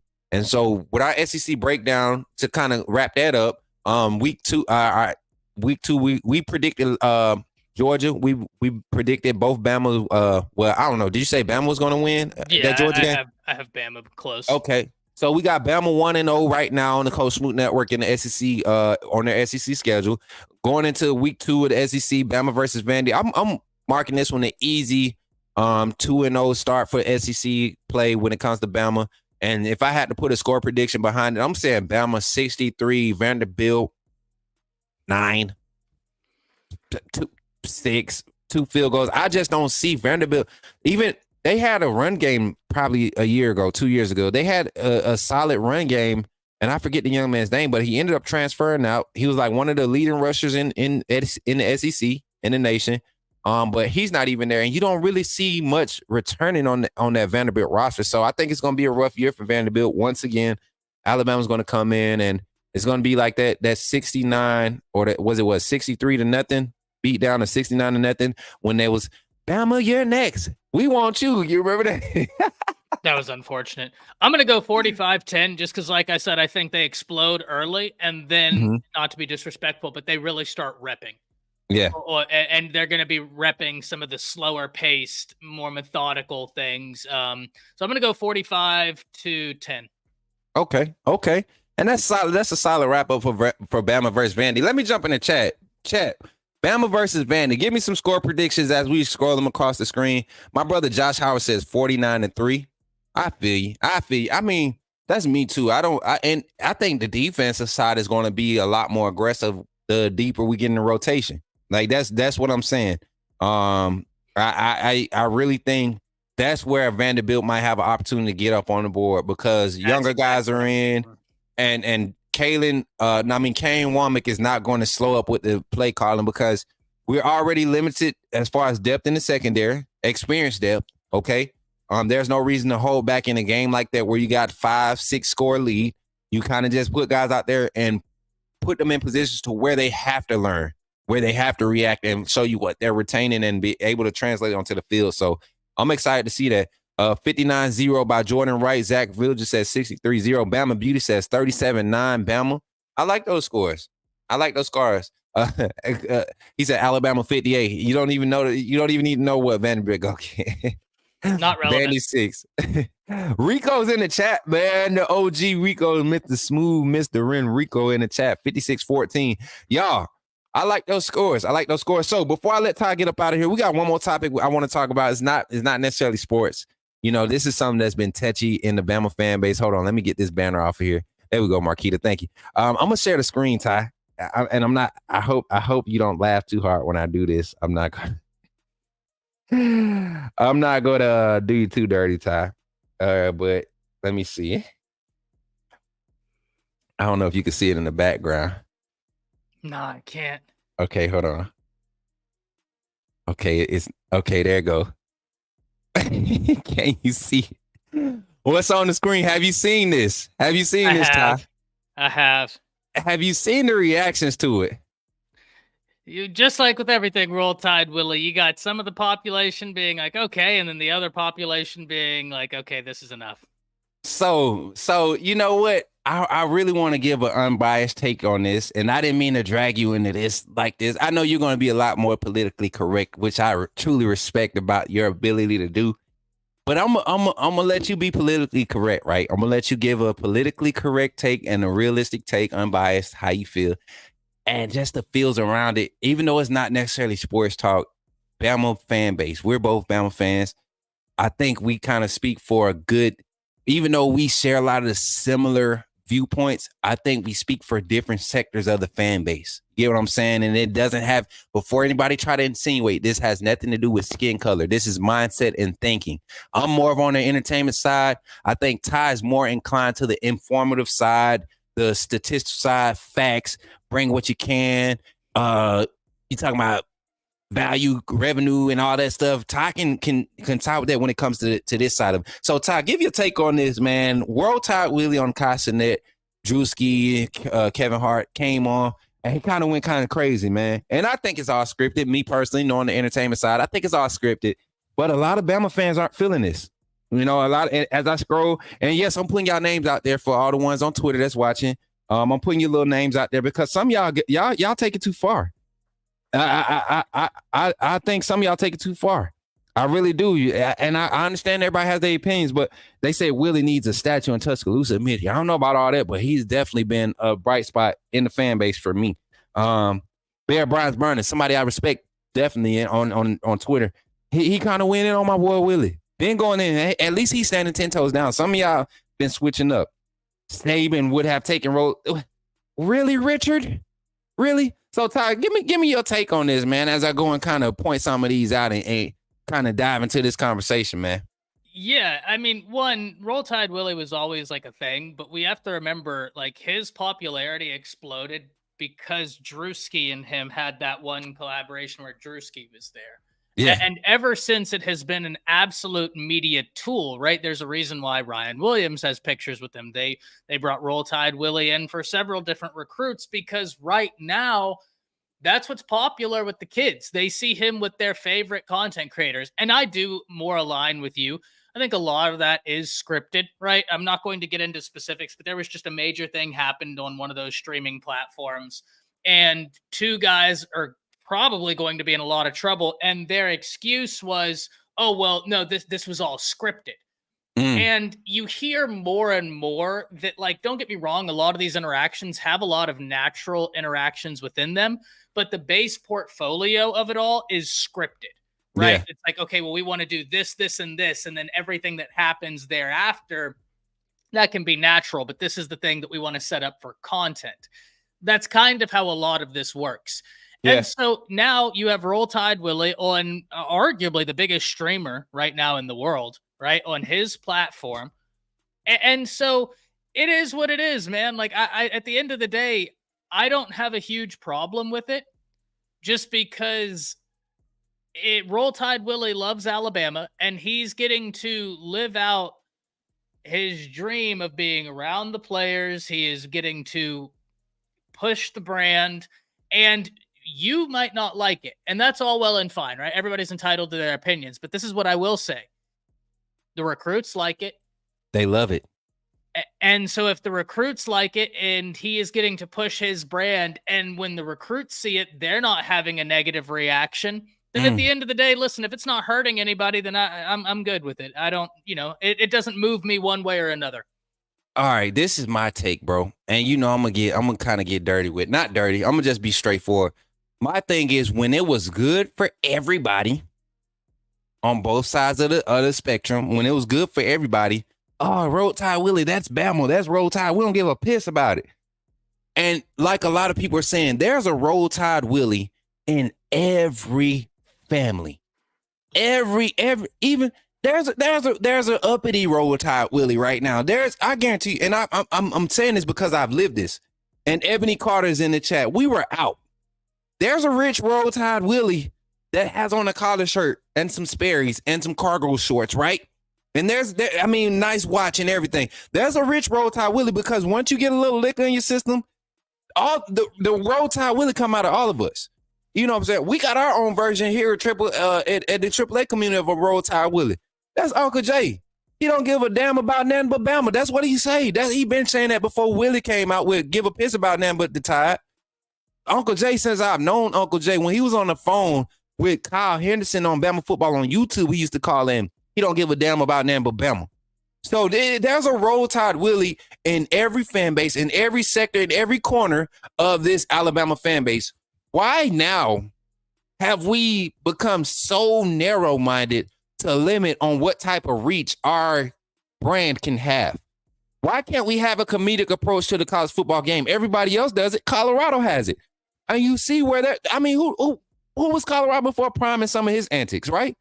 So if we want the best of both worlds for our brand and for our kids to be, you know, we're evolving with times, like Coach Saban said, we need to do to stay ahead of the game, right? There should be a toleration amongst the fan base as a whole. You don't have to go and disrespect this man talking about some, it's an embarrassment. How? Some of you are embarrassment. When you go and have takes like, and I'm going to say this, I ain't going to put it up on the screen. Y'all kind of seen some of them. The one that said, here we go.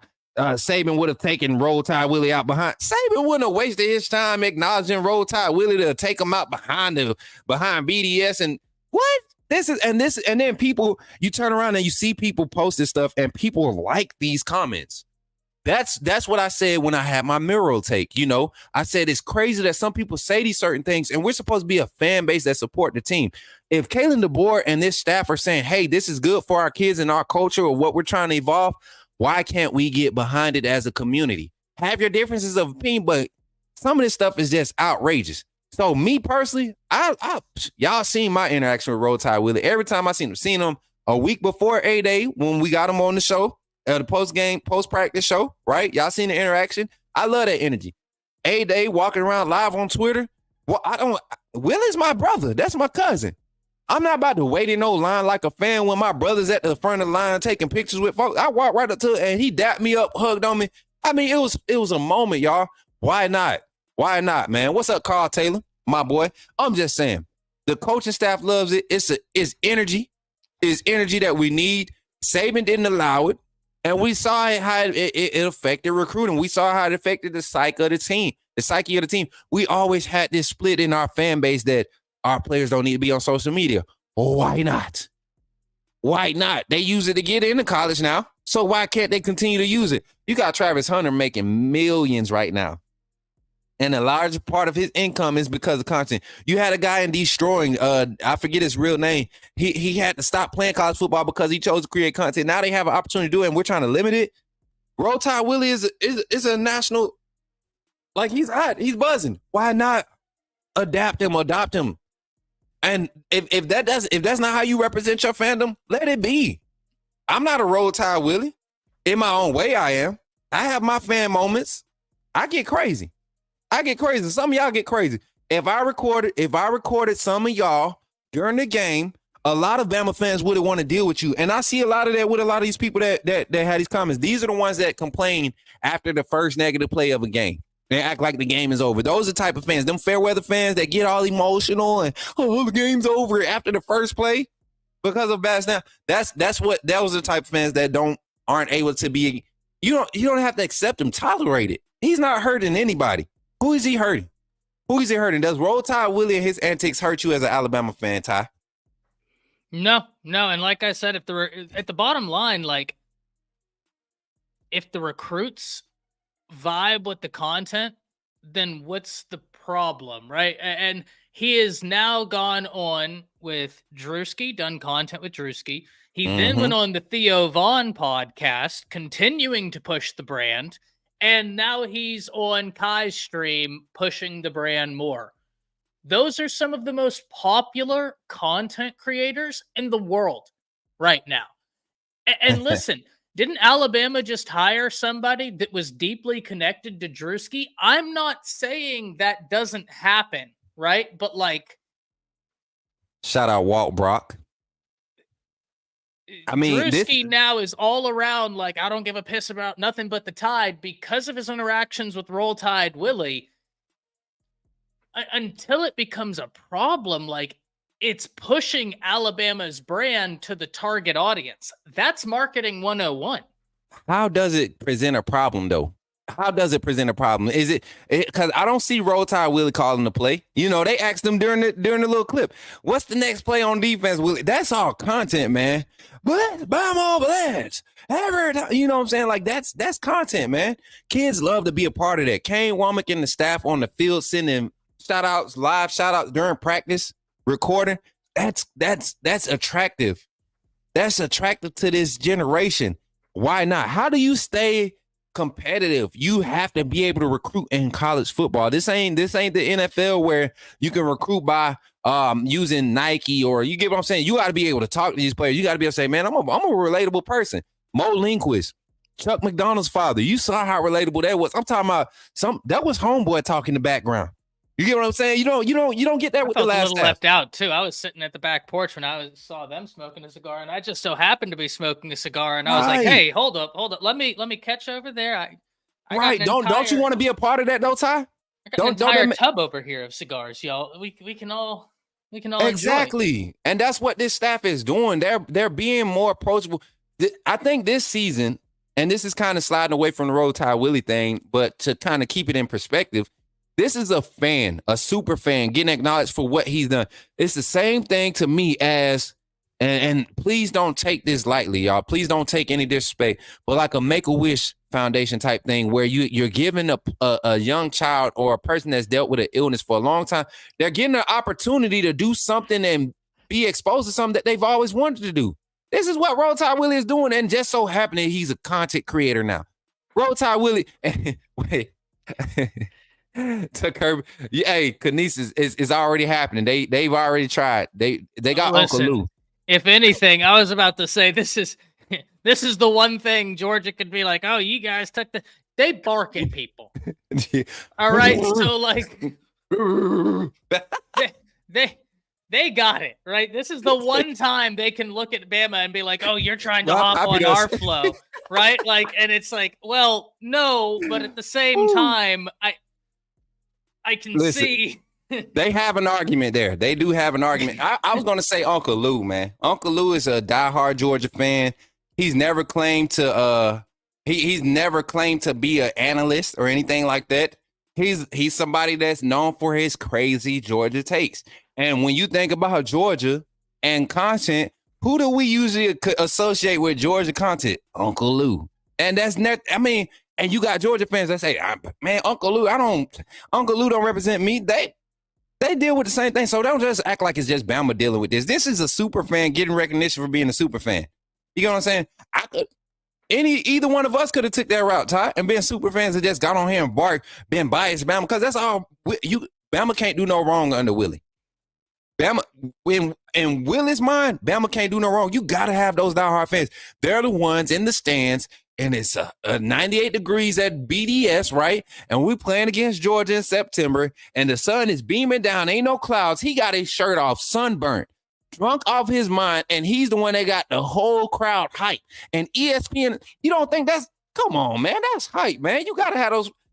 What happened to our fan that used to paint his head?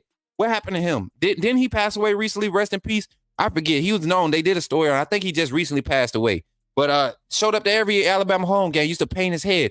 Was the Alabama guy. You got the guy at Alabama that wears the Alabama suit jacket. It's the Alabama suit jacket, the one you can get from Walmart. He's been wearing that for years. They just now put that in Walmart a few years back because of him.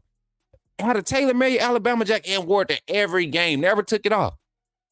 His opportunity is coming to. That's what this new age of college football and entertainment media has come to. And there's nothing wrong with it in my eyes. I think we just need to leave Willie alone. If you like it, you like it. If you don't, you just keep scrolling. Everything, look, people get mad at me because they say I don't need to talk or respond to everything. Just take some of y'all own advice. You ain't got to respond to everything. If you don't like it, scroll past it. Because some of y'all look real off when you got to go out your way and say, he needs to be disowned and all this other. He's a fan. He's cheering for the same team you're cheering for. Just because he don't cheer like you don't mean it ain't right. I had to let that out though, Ty. No, I don't disagree at all. I had to let that out. But that brings it into kind of like my guest segment with Ty. But I do want to close out with this, Ty. And I'm kind of surprising, Ty, y'all, with this segment right here. We're going to get into our inspirational moment. And Ty, I usually do an inspirational moment. I've been doing it. I don't know if you've been able to catch it live. but I do inspirational moments. I try to encourage our viewers, our family. You know, this AAA, you very close with a lot of people that support this channel. And it gets it doesn't get sentimental, but it gets real. It gets real. And Ty, when I talk about you, man, I talk about you know, the strength that you've shown. And we've talked in the past in you know, behind the scenes and everything. You're like a brother to me. And I tell people all the time how you encourage me, man. And you don't have to go into particulars, but my reading this morning in my little, and I know you're not religious or anything like that, Ty, and this is not to do anything, but you know, we deal with a lot in life, man, especially as content creators. People hold you on a pedestal as a content creator, and they look at Ty and they say, every time Ty gets on camera, this is what I expect. They do the same thing with Sean, myself, everybody that we've come in contact with that has a following. People have set a standard of what they expect from you, right? And I don't think they really know the type of mental battle you have to go through every day when you have life to deal with. The type of mindset you have to push yourself to. And Ty, me and you talked about ways that you've kind of set yourself up to create a space, a rhythm of thinking positive and being appreciative of the small things and the things that even things that are out of your control. And I would like for you to expound and this and the topic is basically creating a space for positive reflection. You know what I'm saying? And I don't know if you can really just shoot from the hip and expound on that, but and you don't have to go into details like I said, but I would like for you to share it because you're a content creator just like myself. I want you to share about things that you do and that you practice, whether it's who you surround yourself with, what you do on a daily, you're married, your family, everything. What do you do on a daily to create a positive space? Because people look at your energy on stream, man, and they're inspired by what you do. So what do you do? If you can encourage the people, and we can kind of collab on this kind of dialogue for the next 10 minutes, what do you do as just a person, a positive person, somebody who doesn't like drama, somebody, I mean, you've told me multiple times when I've dealt with stuff and I'm calling you to get advice, you're like, man, I don't do drama, but I'm gonna encourage you like this. What do you do on a daily, man? Just kind of talk to the people for me.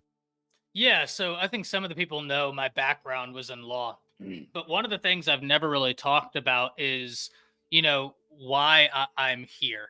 And I'll quickly tell it. I was working at a law firm that was fantastic. It was a personal injury law firm, but at that same time, I'd lost my father to a car crash. And the law firm I was at was actually the one who was handling it. And what's crazy, it was almost 6 years ago next week is when it will be. It was on Father's Day. My dad came to see me. We had dinner here in Denton. He left, went back home to Gainesville, and never made it.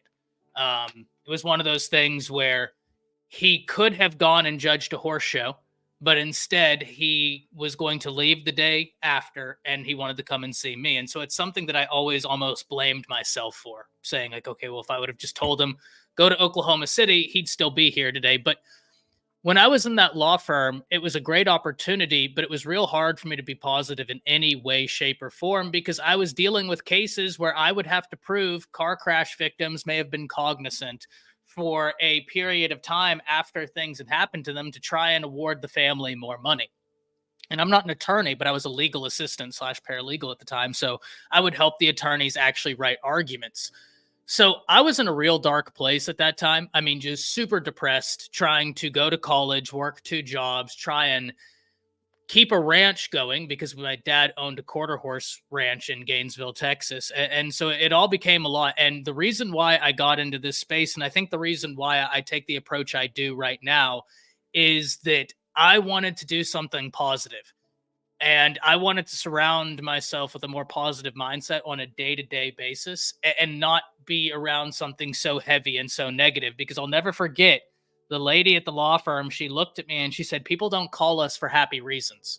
Most of our calls come at graduation time, prom, Christmas, the holidays, because people are getting killed or injured or all of these things, and they call us to help. And so we can help people, but we can't make them whole. And that was something that was very heavy, right? Because I've always loved to try and help people. And that's why I think a lot of people, you'll see this frame right here. I keep it behind me. It's a quote that I've kept the entire time. And I think this is something that helped me transition and push, because if me doing content can shine just a little bit more light, even if it's 5 or 10% more light on one of these recruits, I've done my job. And you might ask yourself why. They already get so much coverage. It is part for them, but the bigger reason is for kids in that town that now might have an innate hope that there's something bigger out there for them as well. I come from a town that is very poor, not a lot of economic opportunity. Dare I say, no economic opportunity, right? And whenever I saw two of the guys I went to school with end up go play college football, the class after us, they ended up sending more kids to college than ever before because kids believed there was something greater out there. So I would leave you with this quote, and it's from my favorite sports movie of all time. What is your deepest fear? Your deepest fear is not that we are inadequate. Our deepest fear is that we are powerful beyond measure. It is our light, not our darkness, that most frightens us. Your playing small does not serve the world. There is nothing enlightening about shrinking so that other people won't feel insecure around you. We were all meant to shine as children do. It's not just in some of us, it's in everyone. And as we let our own light shine, we unconsciously give other people permission to do the same. As we are liberated from our own fears, our presence automatically liberates others. And that, to me, has always been a quote that I keep right by me, right? Like I've had this quote, this framed quote, since I was a sophomore in high school. And everywhere I go, I have it on my phone. I have it right there.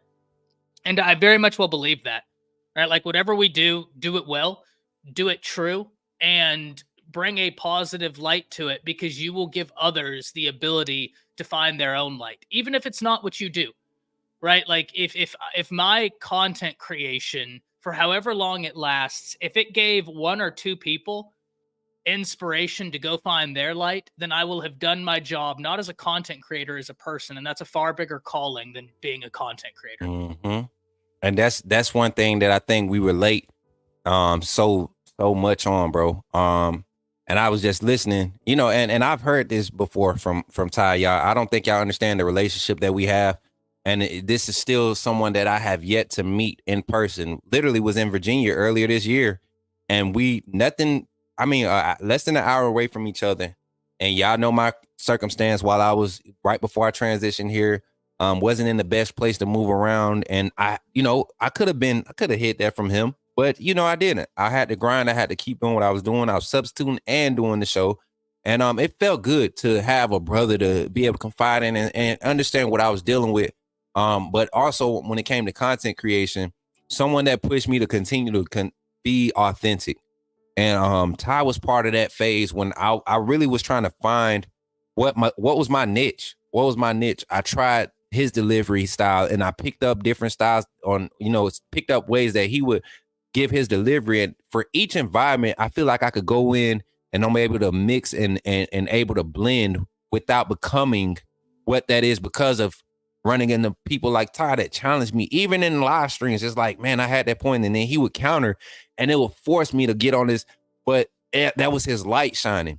And when you have a mindset to, regardless of whatever you're dealing with in your life, to know that I have more purpose, when you can get that, wrap your mind around that, I have a purpose. It may not be necessarily for me, but if I can affect change around me to create a better environment for me to dwell in, whether I'm the conductor of it or the conducive piece of it, or I'm just a piece that's implemented, you feel so much better about how you carry yourself and what's carried on around you. You set yourself up for success, whether it's a direct impact or an indirect impact. And so putting yourself in a light of, hey, it may not be the best, but whatever it is, I can make it feel better than what it is. That is a strong mindset to have. And so, Ty, when I tell you, man, to know like just the things you've been through in life and the current things you're dealing with, and to come forward every day or every stream we see you on, man, it's like you can't help but be encouraged. You can't help but be encouraged. We all go through life. I think everybody in this chat is dealing with something today, whether it's big or small. We're dealing with something today, but I guarantee you, just your willingness to be here,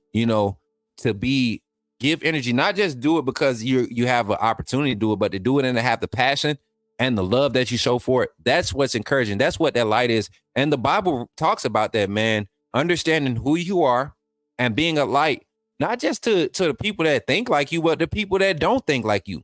Somebody will look at this stream right now and they can hear maybe one or two words that we said, one or two statements that we made, and that could be the whole difference in their life. And because that's our mindset and that's our agenda, to produce that type of outcome, to be that type of productive citizen or a productive piece in this society, that's impact, man. That's bigger than a view. That's bigger than a like and a share. That's bigger than a super chat.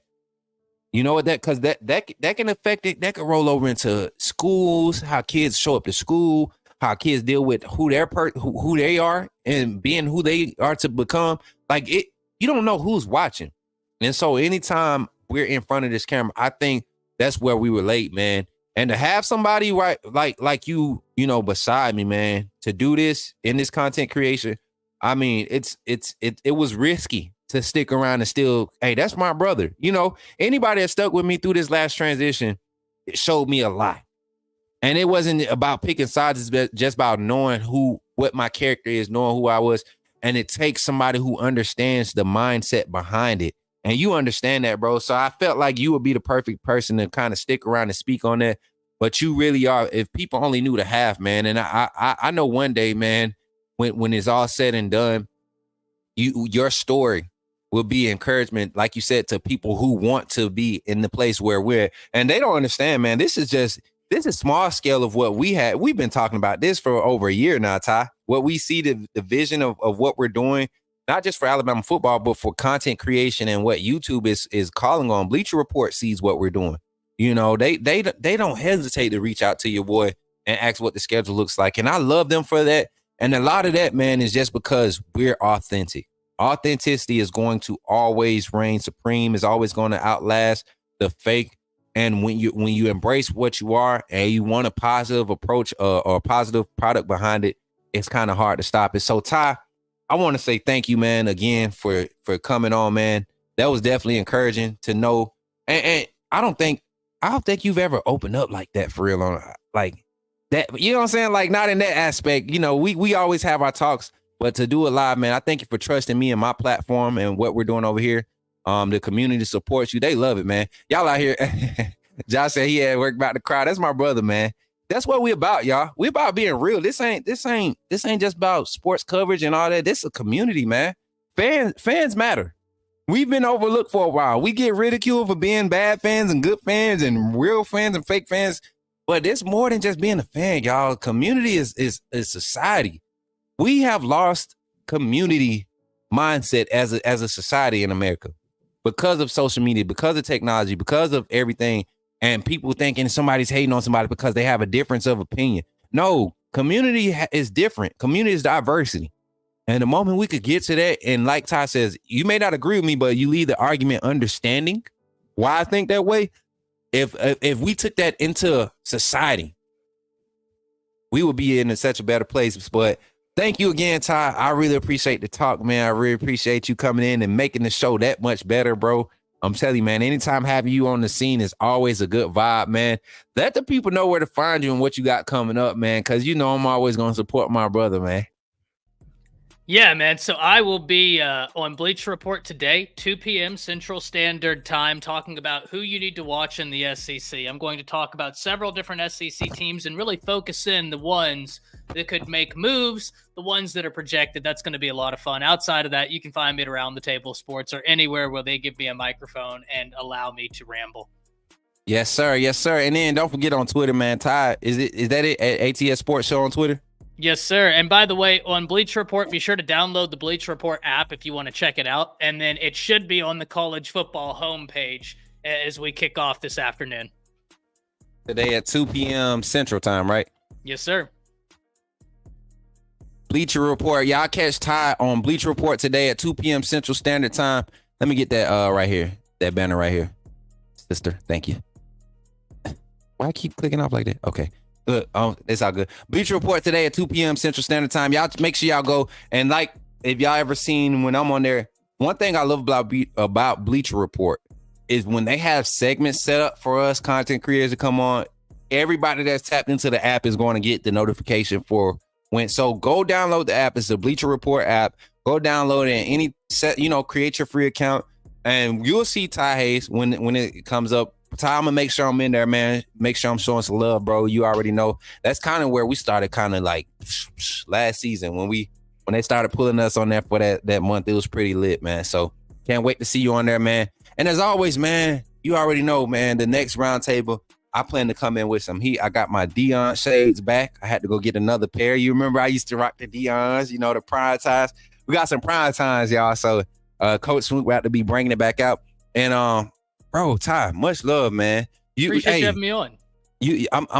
I'm looking in the back, man, and let me full screen it real quick because it's a few things missing off that desk back there. I don't see one Shady Miles bottle. What's Oh, okay, there it is. I was about to say, where am I? Where the Shady look is getting kind of slim over there. They are in the living room, or not the living room, the dining room, because we've had so many big UFC cards here recently. Okay, yeah, Whenever we have the UFC cards, I'm not a big drinker, but like my friends that come over, we got some Diet Coke, we got the Shady Miles and the Diet Coke, and so it gets fun. That Shady Miles get to you, boy. I'm telling you, they get there. But Ty, as always, man, thank you for coming on, man. I'm gonna let you off here. I'm gonna open up the phone lines for one phone call. We was gonna do a double call-in segment, but time got away with those discussions. As always, man, we never stick to the program. Never stick to the program, which I don't have a problem with it. They don't bother me none. You know, it's my party. I could cry if I want to type vibe. You know what I'm saying? But thanks, bro. I'll catch you on the next one. All right. All right, appreciate it. Thank you for having me on. For sure, bro. Yes, sir. Yes, sir. Shout out to my brother Ty Hayes for pulling up, y'all. As always, man, y'all give him a hand clap, man. We always coming in with some vibes when Ty comes on. Same thing with Jake. Same thing with Sean. Just the whole squad. Y'all know we family. The brothers, we gonna have each other back always, man. Coach Jay. We got some more guys joining the fold, man. We got some college football hot takes. Somebody that covers college football. If y'all haven't on Twitter, I just followed a new channel and they do college football headlines. We're gonna have them on tomorrow for the Friday show. Hopefully, and I'm not sure how this is gonna work, but hopefully we can have KT on for the morning show segment, because tomorrow evening we got some family stuff we're trying to do. Y'all know I'm a father, but I'm trying to go spend time with my father this weekend. Trying to go see a couple of father figures in my life this weekend. So we're really trying to figure out how we're going to do this weekend as far as content is pushed out. But y'all keep y'all eyes open for what's going on. But before we get up out of here, y'all know, make sure y'all jump in, and y'all have already, hopefully y'all have done it already. Hopefully you've RSVP'd for the Coach Smook tailgate event. Again, we got 2 spots open. I think we kind of got everybody we want right now. I think we got 73 people that's committed, which is cool. This is still preseason. No, we got the RSVP numbers. The 17th, y'all. Tickets will go on sale on the 17th. The 17th. I will be on the phone today, making sure we got our location solidified. The 17th, which is Monday, we will open up ticket sales. Tickets will be $40. That's it. $40 for this tailgate. That means parking go come along with it. If you go ahead and get the tailgate ticket early, it's gonna be on sale for $40. Make sure y'all get in there and get those tickets, y'all. I don't want to be sitting around, folks talking about they missed out. You got from June 17th until August, like the 3rd week of August, to get them tickets. So, and then there will be entry on site, but it will be a $15 surcharge. So instead of $40, it'll be $55, right? $55 for the first person. I think we said $30 for everybody else after that. So don't wait till the last minute and be paying $85 for the tailgate, y'all. You know what I'm saying? Don't be doing that. We can't do that. But that is to cover a lot of expenses. We're talking about projections for vendors. We're talking about caterer. We're talking about, actually securing the location where we're going to have the tailgate. It's all going to fall into place, y'all. It's all happening. Bama Beauty Canada, stuff, Smook hitting worldwide. Hey, listen, we've been said that. She the representative. She the ambassador for all of the northern North America, right? Continental. She's our continental ambassador, right? Bama Beauty representing heavy already. What else we got, y'all? Don't forget, we got our AAA banner. Let me pull that thing up. I always do this, y'all. I forget to have the actual updated banner ready for y'all, and I always have the screenshot. because I keep forgetting that the graphic itself is already PNG'd and ready to be sent off for the banner to be made. So also, I want y'all to understand. Oh yeah, that's what I want to do today too. That's what I want to do today too, because we did have a celebration. We want to celebrate something. I want y'all to check this banner out. But while we're sitting here celebrating, talking about the banner, I want y'all to understand we have hit 1.7K subscribers, 1,700 subscriber mark, y'all. We are celebrating that all weekend, and to kick off that celebration, y'all, I want y'all to take advantage. We're going to do a giveaway here live right now. We got a few Bama items that we want to give away. Nothing crazy special, nothing off the charts, nothing, off the charts or anything, but we got a few items we want to give away, right? We got a few items we want to give away that were donated to the channel. My mother, a couple of other family members, they was like, man, I got all this Bama stuff that I bought for my nieces and nephews. It ain't been touched. It's actually, I forgot it was in the back of the car for the past 3 or 4 months. And it's just been sitting there. So we got some items, man. I got for everybody else. Listen, I ain't forgot to send y'all stuff, y'all. It's just been the way that the schedule has been. I have yet to be able to make it to UPS on a day like where it's open and I got the funds to send everything off, right? YouTube is going to pay us out the first. We will send everything on the first. When YouTube pays us out, we're going to send it all out because that's what we're doing it for. All the money that's generated and the income that's brought in is for the community, of course, to keep the network going, to keep everything being handled so that we keep the network growing. And this is part of it. One of my coworkers just gave me some of the nastiest chocolate chip cookies ever. How do you mess up such a simple recipe? First of all, why aren't you just going to the store and getting the pre-made dough already, right? Why are we not going to the store and getting a pre-made dough already? That's disturbing to hear. Antoine, praying for you, my brother. Definitely praying for you. But today for the giveaway, we got a few items. I think I'm gonna do 3 items. Let me see. Let me go in this bag real quick. Hold on. Ladies, what y'all think about this real quick? I'm gonna go full screen. Keita, we coming up on that. We got 9 minutes to close out the show. What y'all think about this little pouch, ladies? What y'all think? Nice little purse. Look, got the little Bama. Look, you know what I'm saying? What y'all think? What you think, Keita? Edge on straight. Look at that. Got a little strap.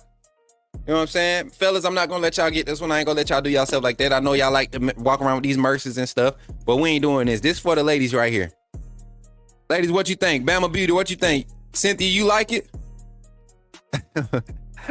Marquita, highlight my brother comment with his crazy self. Nah, the other one. Look at my... I don't think this one could fit around your big old neck, bro. I don't even think this could fit around your neck. So I don't know. You got them 32s, them biceps. Listen, how are we carrying this, fellas? If you fellas, how are we carrying this? He said, nope, give it in. Y'all gonna fight over it? You can't get that in Canada? All right. Hey, so hit me up offline. This is for you. This is for you, sis. This is for you. You got this one. You the first giveaway for being a long-time supporter and also being a sponsor of this co-stream. Yeah, this is a crossbody tote. See? This is a crossbody tote. My mama sent this one. She submitted this one for a giveaway. So this one going to the sister in Canada. We're going to need to get offline and figure out how I'm going to get this to you, all right? We're going to figure that out. So that one's going to her. Marquita, if you can write that down for me somewhere. I know you got the rest of them, right? You got everybody else wrote down for giveaways? We'll figure. I think KT got them too. So we got that one going to, is it Trina or Trisha? It's Trina, right? It's Trina. But for the rest of the ladies that's in here, we got another one. Nice little walete, you know what I'm saying? For all y'all little non-purse carrying ladies that like to go light, you know what I'm saying? A little walete. What you think? Nice little polka dot, crimson and white. Walete, put your little card right here, you know what I'm saying? Slide it in there. Yeah, Trina. Okay, Trina. We got Trina. We're going to make sure we send that to Trina in Canada. Walete, that's yours, Cynthia? Marquita says she like it too. Rock, paper, scissors, shoot right now on 3. Y'all type y'all thing. Trina and Cynthia, we're going to do a virtual rock, paper, scissors match. Trina and Marquita, we're going to do a virtual rock, paper, scissors match. Rock, paper, scissors, shoot. Oh, Cindy got it. Marquita said Cindy got it. Look at her. Look at her. She gonna give it to her sister. Okay. Okay. This one going to Cindy down in Mobile. Our giveaway right here. Yes, yes. Cynthia said rock. Oh, she was ready to go, Marquita. You see that? Y'all so competitive, man. I love it, man.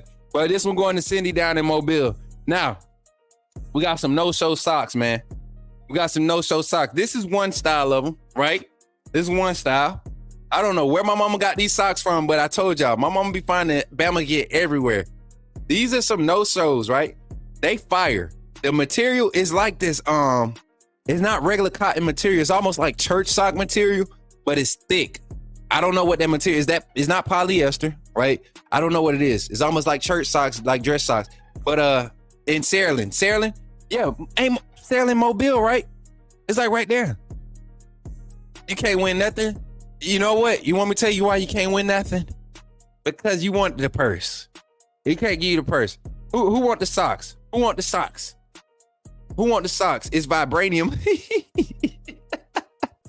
Who want the socks, man? And you gotta think, if I'm coming to Montgomery, you know what? If I'm coming to Montgomery, paper, rock, scissors, rock, paper, scissors. Bro, you can't have the socks. If you want, Corey, if you want the socks, mama got more pairs of these. Go to mama house and get some pop. You know what? You got them. You got them. When I see you, you got the socks, bro. As a matter of fact, because I know your wife gonna be mad if she don't have a pair. And because I really didn't get her nothing for her birthday, but a good song, they dry fit socks. That Pop said they dry fit socks. They know because this is the kind of stuff they be finding, y'all. They be finding stuff in elegant places, like places we don't go to find Bama Gear. They always find it somewhere. But yeah, so I got a his and her pair. You want mine? I got a his and her pair of socks. You got whatever. Listen, for you and Kiki, listen, that's the giveaway for today. Those are items. We got the purse going to Canada. We got the wallet going to Saraland. And we got socks going home to brother and sister. Now, we still got drawings. We got Cash App giveaway we're going to be doing at the end of this month. Y'all already know every last Friday of the month, we got Cash App giveaway. Make sure y'all spreading the word.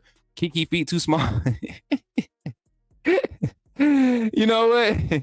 She do got some little feet though. Kiki do got some little feet. But shout out to everybody that pulled up, man. And everybody that showed love today, all the super chats. Marquita, if you don't mind scrolling through the super chats real quick while we acknowledge them, I'll put the Bama Beauty came in with the $6.99 super chat. Then Roll Tide from Piano Man came in with the $4.99.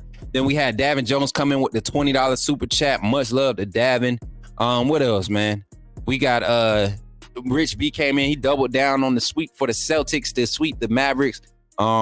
Don't forget, we're going to be doing a watch party for that one. And then I think we had a few members pop up. Cynthia came in. Cindy came in with the $3 super chat, super sticker. Then we had Zach come in with the $1.99 super chat. All those co-sponsors of the stream. Then my brother, to Corey Hines. Y'all will hear him call in probably tomorrow for the Bro Corner. We'll call him in. We'll have Brody on the line too tomorrow. Rich B came in and became an official member of the AAA family. Don't forget, if you haven't already, make sure you get in that Discord, man. If you haven't downloaded the Discord, downloaded the Discord app and jumped in the Discord, you're missing some fun times. We get in the boom boom room, we get into the lobby, we get into the waiting area, and we have some fun. Y'all. But yeah, I am so excited. Listen, and don't forget to get your pictures, to send your pictures. All my AAA members, my brother, I need a picture of you and my sister-in-law, so I could put on the banner. I got the picture of my aunt and my uncle, my auntie Laura, my uncle Peso. They'll be added every Friday. We'll update it every Friday. So this Friday, y'all will see the updated banner. Gonna have a few more pictures to add. If you want your picture, look at these pictures, y'all. Look at these pictures. Clear faces, clear eyes, pure hearts. Hold up, I got some of y'all blocked off. Let me get Kimberly on the screen before I get cussed out again. Let's get Kimberly on the screen. Kimberly, your picture right there, sis. You see it? Chi. Oh, y'all, look at y'all. Chi. That what it. Everybody like saying. Everybody say Chi. You gonna fight about that person? Uh-oh. You gotta fight Cindy about that. You gotta fight. I mean, Trina. You gotta fight Trina about that one. You gotta go to Canada and fight her. You gotta fight that. Got to fight her. But listen, shout out to all 210 of you that's watching between both platforms. We got 53 live on YouTube, 158 live on Twitter. We had a few come through on Facebook. We got 4 reactions on Facebook. Oh, that's 2 reactions on Facebook. We peaked at 6 live viewers on Facebook, meaning that we're growing, y'all. We're growing on all platforms. We're going to continue to do it like this. But I'm telling y'all, man, when the season starts, we're going to need our mods to be on point. We're going to need our people that's on the ground doing the legwork, promoting for the channel. We're going to need y'all on point because we got something special brewing here. So without further ado, y'all, I thank y'all for y'all support. Thank y'all for doing what y'all do. Again, shout out to Marquita in the back. Marquita, the producer, not the junior producer. She's the producer now.